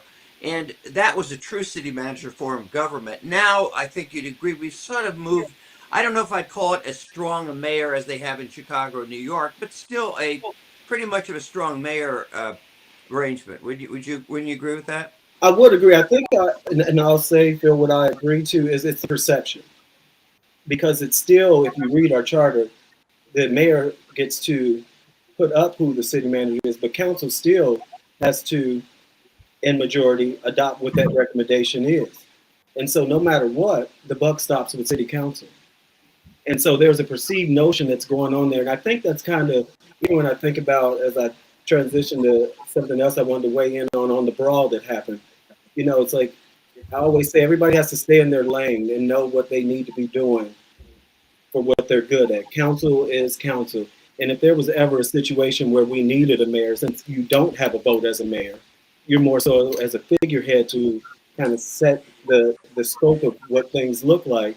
That was the opportunity to jump right on when that brawl happened and we start making national news to get in the fold. And Kevin, I don't know if you would agree, and just all of us that just understand politics, is that when you're explaining, you're losing. And all those days that were lost, that the mayor was not in town, I think started with the top of how this whole thing played out. By the time that we actually got some sense of what looked like community or our figurehead coming to say something, it was almost a week later.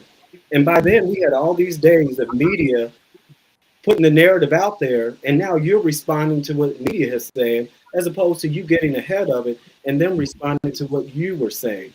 And so for that, I think it's caused all of these issues. Now you have the issue of my dear sister Irish. You have all these other things that just start popping up that had this been handled from the beginning, we might not be having the kind of conversations that we're having today. And But so you really think that would have made a difference? So let's say the mayor was here, right? And he was here. Let's say he was at the festivities, and he made a press conference or a statement or whatever. Initially, you don't think that Fox News or whoever these bad actors still would have tried to do what they did or blow it up? Because I think it would have made a difference. I think they absolutely would have, but the blow would have been softened because we had somebody who was at the helm of things and they were taking the narrative. And again, when you understand the most important thing I always say in politics is having a strong communications person who can respond to things.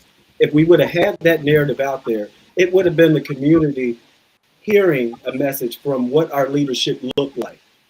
But because that was absent for so many days, by the time leadership finally stepped up, and remember, leadership didn't step up by themselves. They stepped up with a bunch of people around them. Yeah. And Cedric, I think the mayor would even admit to that, because I've had some conversations with him in the aftermath of this. And I think that, the reality is he was in a tough spot from a political and a personal situation, right? Like, I mean, I think everybody knows what his situation was with, you're out on, you just left for a vacation with your family and you got your wife and your kid. And there's that personal grind that you got right there where you got to think about your family, but also the obligation to sort of reach back, and do what your job is. And I think, in an honest moment, the mayor would probably acknowledge that there was probably more he could have done, in the immediate aftermath of that. I think even himself, and sort of looking back at it and kind of second guessing, would probably agree with that the amount of time that went by between the event happening and him finally saying something was too long. Right. And I think that's and I can speak personally, just being an elected, and Phil, you could probably understand that as well, is that sometimes you just have to, you make tough decisions, but you also understand that it comes with the territory.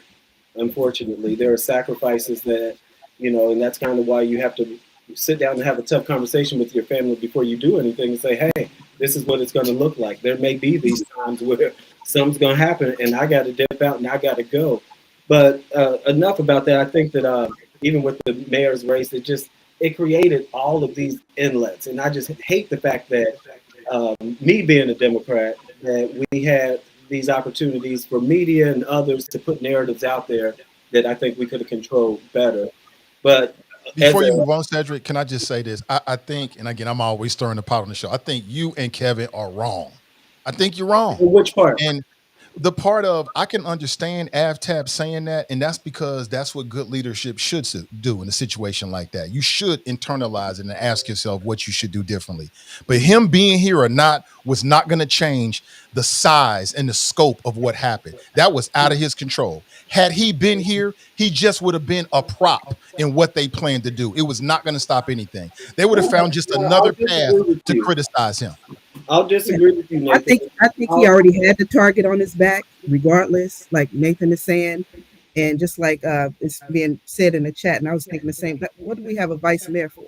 Right. What do we have city And a council city for? manager. You didn't need to like rush back and keep in context of the idea. This was all amplified propaganda with the Fox News and everything else. So it's just like a garbage in, garbage out type stuff. No, But I mean, not for him gonna to disagree. like return like this was a mass shooting or something like that, I don't feel that way. It didn't necessarily need to be a whole week later to respond or whatever. But I know that in most of these cases there was a response made, but a lot of times you're looking for all the facts. If he would have just came out within 24 hours and just said whatever, he probably would have upset his base. He would have said, just saying whatever just to pacify, especially pacifying individuals that are not even your base. You know what I mean? They're trying to lure you into the propaganda machine, and you want the facts. Well, I agree. And you want time to like really make that. sure that you can deliver the information in a proper way that people can digest and analyze for themselves, instead of what basically happened. Something from social media became local news, national news, and we're just riding off emotion. Well, and when I say I agree with you all wholeheartedly about what you're saying. I think it makes all the sense in the world. But what I also know is that you never want to explain what somebody else has put out. And that's what he ended up being in the situation of. There were so many narratives that went from the national Fox News, that went from local media, that just created all these things. And so then when you show up, it's like, you don't even get to say what you wanted to say from the beginning. You're explaining what they've already put out. And so, yes, there might have still been that, but you would have chopped it in half a bit to still have some. And Nathan, you'll disagree, but I'm just saying, when I have paid attention and been a part of what's happening now with things, it's just like you put yourself in a better situation to get something out there as soon as you can, rather than responding to what's already out there. And so, to even the heated mic that was going back between the two of you with Kevin and yourself, Nathan, it was like, I understand where Kevin was coming from on all of that. It's just, we have to do things differently as Democrats, because we always look like we're showing up late to the party. And when you're late to the party, no one's paying attention. It's just noise, and it doesn't make any sense at all. But enough about that. But because of that, I do believe that all these other things happen, like Iris. Now, Iris, I did hear Ken, and I will say that when I was in the office, soon before I left, I had the opportunity to sit down with Ken, and we had breakfast. And they had their national or their statewide advocacy day at the State House.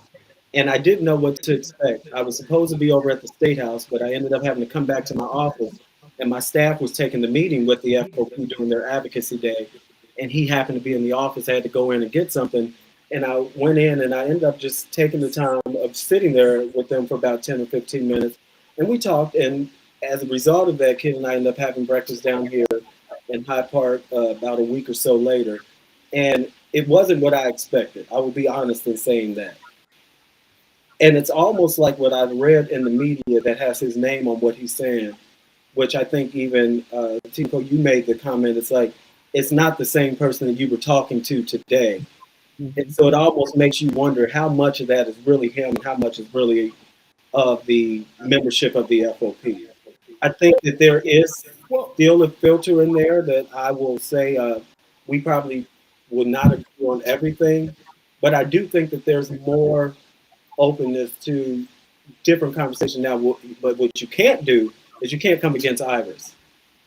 You can't come against Iris because of all the work that she's done, and she has done it from a perspective of not having to have done it. When you say you can't, Cedric, when you say you can't come against her, you're saying I don't have the right to disagree with her about certain actions she's taken.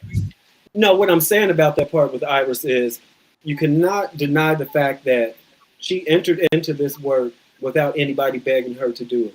You cannot deny the fact that Well, I don't think it's relevant whether they begged her.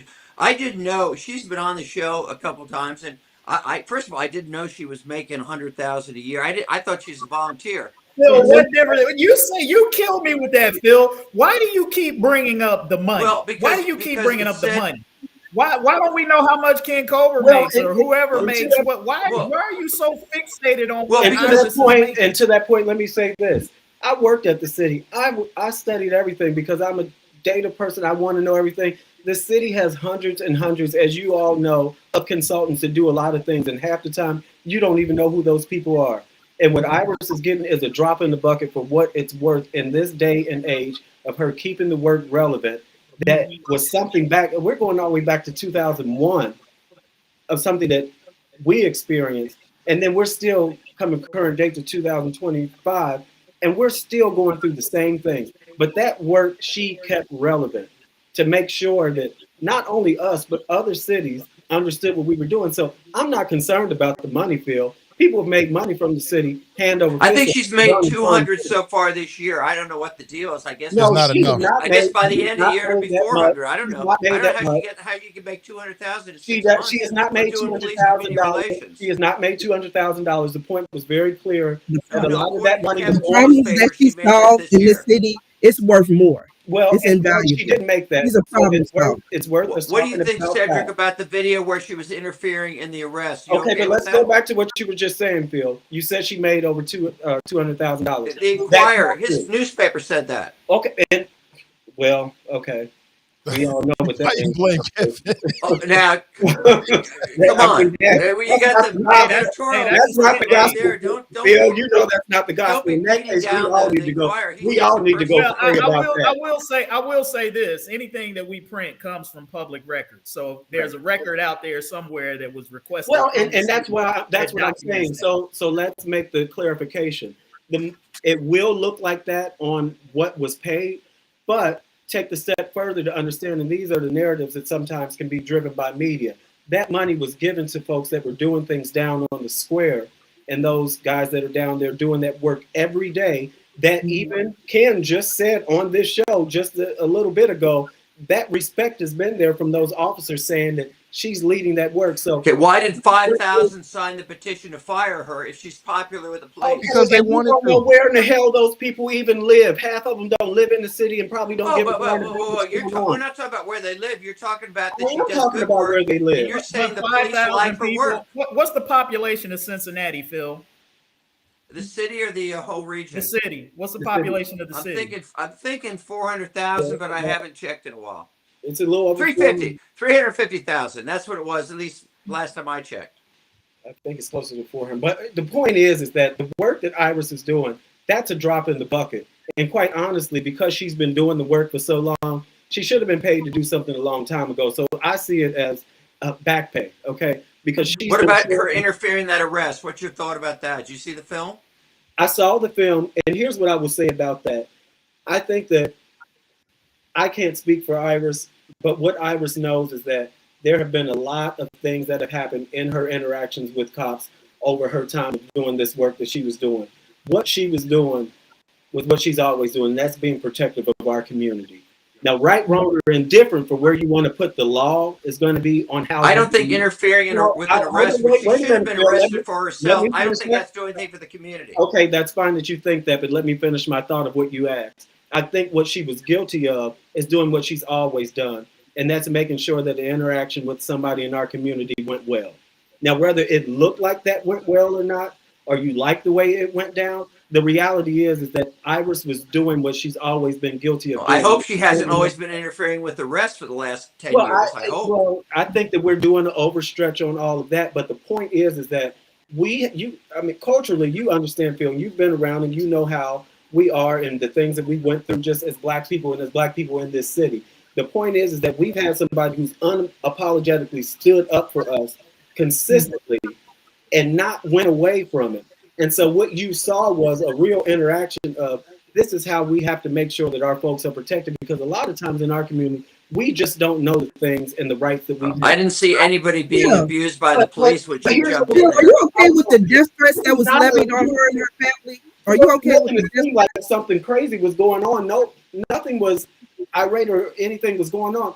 Iris was just making sure that that man was safe and he was good and he understood what his rights were in that moment. You might not have liked the way the interaction went. Sorry, but that's Well, it was an arrest. She interfered in an arrest. That's what I don't like. Not an arrest. It was not an arrest, Bill. That's even more. That's even more. She was No, that was just giving her a not an ticket. arrest, Bill. I think at That was most not. the situation. I think the situation in question that was at hand, it was some sort of citation or something that was being citation. issued. So Yeah, it wasn't. citation. It wasn't an arresting situation. No, I And don't it believe it was a recite. If you look at the video, she even said, "Can it be a recite?" So what she was doing was advocating on what she knew the process was. Mhm. And that's what we need to make sure. Because even though he might have known he could be recited and that officer knew it, what she was doing was making sure that the process and policies that have been put in place are working the way that they should. Again, you might not have liked the tone, but nobody cares at that point. What we need to make sure is that things are still happening the way that they should.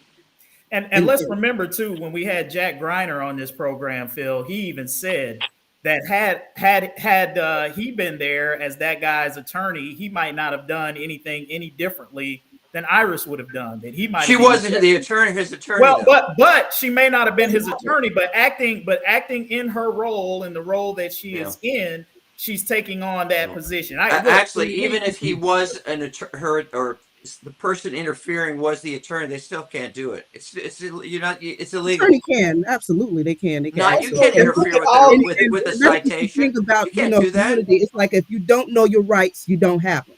And so for someone who is familiar with the law and familiar with the policies and familiar with the collaborative agreement, these things, she was just enacting her advocacy, making sure that that citizen understood, which he probably didn't, the different options that he had in that moment, and the frustration with the officer knowing that she knew that she could do, the recite instead of just, trying to make this bigger than what it was. And so sometimes the frustration there, the tone, might have felt strong, but like I said, she did not. It's not the tone. I didn't care about her tone. I care about her actions. She was interfering. You're right. A citation in the police officer giving this person a citation. It wasn't like the cop was beating up somebody. She was doing her job. She just asked questions. She doesn't have the right to speak up and say something that's going on. Is that what you're saying, Phil? I'm saying, as Ken Kober said, that she was interfering with a police officer doing her duty. Okay, and let's be honest. If that person was being arrested, she would have done the same thing. So whether it's arrest or citation, I don't think is the point. Well, and therein lies the point that I'm making, is that she was working out the process that she's been so close to for so long, making sure that the way these interactions happen the way that they should. And again, you, like Nicole just said, and what I've said before, you might not have liked the tone, but so what? But yeah, here's another thing that I'll say. That brother Cedric is right on point about going back to his earlier point about how the brawl situation has spiraled out of control. Because again, let's remember, all of this stuff that's coming out about Iris is a byproduct of that, and a byproduct of the politics, right? People went and got that video and circulated it with a political purpose in mind. It wasn't like that was news that was breaking or it was even happening in the moment. It's like, no, this is something that been done happen.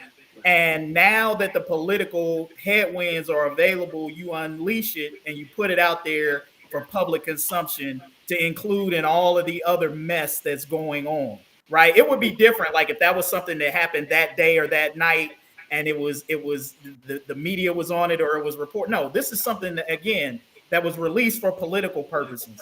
And Cedric was right on point with this. And this is the last thing I'll say. One of the things I always talk about with media when I talk about how to do interactions with media, and I always say that no comment is your worst enemy when something is happening. Now, you can think that it's a good thing or not, whatever, do what you do. But I can tell you that it's the worst thing that you can say. There will be attorneys, there will be all other manner of people who will advise you not to say anything. And I would say if you are in a legal position, you could say to your attorneys, okay, well, tell me what I can say, because it's important that I say something. because that first 24 hours of a news event is critical. That is where the narrative is formed. And in the absence of information, I always say this, in the absence of accurate, reliable information, people fill in the gaps. And that's all that they were doing for several days based on a video that was released. Everybody is trying to fill in the gaps because there's no information coming. And so then you jump to conclusions, wrong conclusions. And so the mayor, who is the representative of the city, right? Whether you like it or not, you want to talk about the level of power he has or doesn't have, he's the face of Cincinnati. That's what that job is. He's to promote, to uplift, and put out the city of Cincinnati for broader consumption. For him to have not had anything to say, and I understand because he was trying to be careful. I think he was trying to do everything that TNT said, not get out, to get all of the facts, not get out in front of it, not to say anything wrong. I think he was too careful. And I think he would acknowledge that, again, in an honest moment, that he was maybe a little bit too careful. And it's not that you have to come out with a press conference or some big, long speech. But in that first 24 hours when stuff is happening, you have to say something, because if you don't, other people will formulate the narrative, and that's exactly what happened. Hey, I gotta run. I gotta go pick up my son from school. But Nathan, if you can have me back on sometime, I've enjoyed the conversation. And guess what? I got all the time on my hands now, so I can do this all the time. Okay, I'm gonna reach out to you via email and add you to our email list for sure. Cedric, you can come on as often as you'd like, but just always agree with me if you would. Well, Phil, that'll be the fun part. That's the surest way to find that you won't get an invite. Your son's name is Harper, correct? Hey, Cedric, is your son named Harper? Yes. Tell Harper I said hello. I will. I'm headed to get him now. You all take care. I'll catch up with y'all sometime soon. Take it easy. Take care. It was great. Can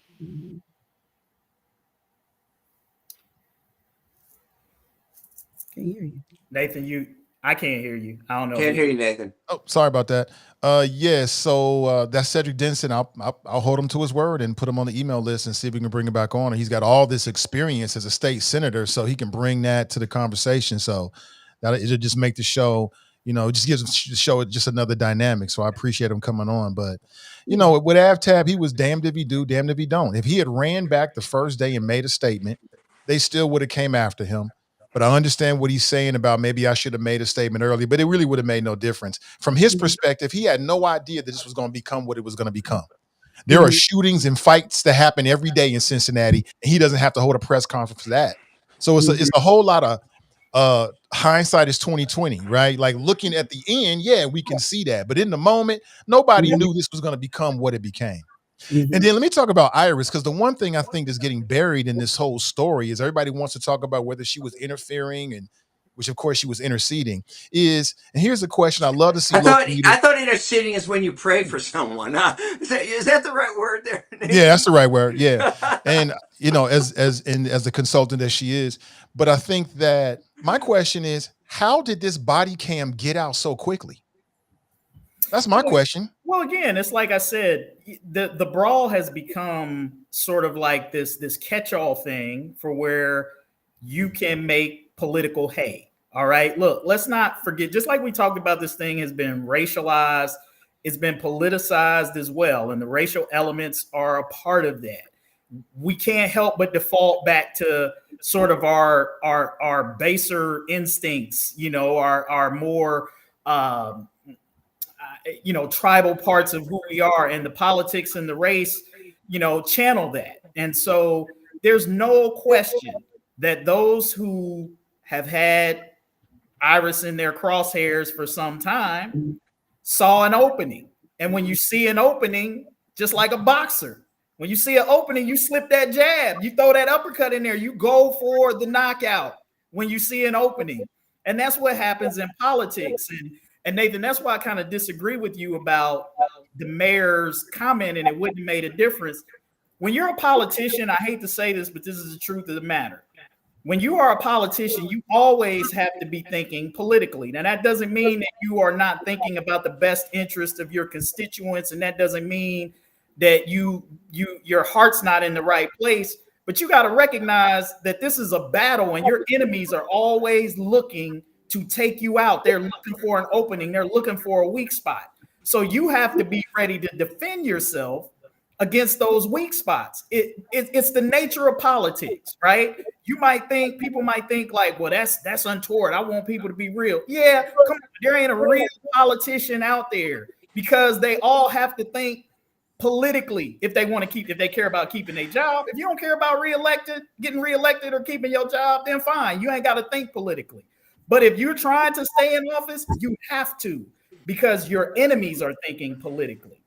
And so that, to answer your question, there are people who've been laying in the cut with that video, waiting for an opening to let it out.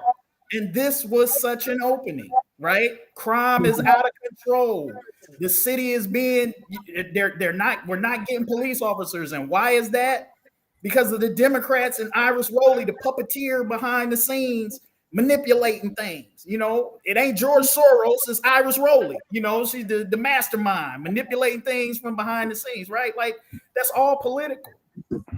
What I think AvTab got to be careful not to be an ambulance chaser. So, I mean, every situation, of course, the opposition is going to try to drive you out and try to drive the narrative. He does a great job in being able to neutralize and speak intelligently and factually to whatever the issues at hand. He does well for himself and not really get caught up on all that. I was thinking back to one of the press, I don't know if it was a press conference or town hall, and it was the city manager and the chief, and AvTab, even though he wasn't in town, he kind of like did a Zoom in. So actually he did respond, and he may not have been there in person, but he did respond by way of video, and that's the technology we have that day, to the incident at that time. And so again, it's just like, it's never enough. Nothing is good enough, no matter what a politician do. It's always going to be something said, shoulda, coulda, woulda. But I think people that are reasonable and rational can take the situation for what it is, and kind of see the political game that's being played right now. And some people will fall for it and some people won't appreciate it. We see it for what it is and how this is being played out, all the way to you got Guys, some people looking at 30 years and some people 30 days, and it's not fair. So. Guys, I got to jump off, but before I do want to express my thanks to our host, Nathan Ivey. I do this podcast every week. We call it Sanity Check with Phil Hemlich. It's just each one's only about a minute or two. And I was trying to figure out a topic for when we filmed it yesterday, and thanks to Nathan, he sent me a couple clippings about school choice. Okay, and one of the things that they pointed out, it was from Indianapolis, which I think is great, is that as some of these school vouchers have taken kids out of the public schools have started competing to get them back. And that was a prime point of my podcast. And Nathan, I just want to say thank you for providing that material to me. You're very welcome. You're very welcome. The destruction of the public school system is squarely on your party's back. So you're very welcome, sir. My pleasure. Thanks for your time, Phil. Hey, take care, guys. Have a great weekend. Yeah, absolutely. You too, man. Hey, I wanted to say on TNT's comment about reasonable people sifting through information, take it from the voice of reason. People don't want reasonable. People don't want reasonable in these days and times. I'm telling you that. People want what they want, and they want to hear what they want to hear. And reason ain't always it. Reason ain't always it. That is disappointing. With that, I mean, thank you for your time. Yeah, Phil, Cedric, Ken. Hopefully we can get Ken back on again with more time. You can go through some topics with us. To the audience, appreciate you. DeAndre writes, bye, Phil. Oh, man. Listen, have a great Friday. Have a great weekend. We'll be back on Tuesday at 1 p.m. Thank you, everybody, and be safe. Talk soon.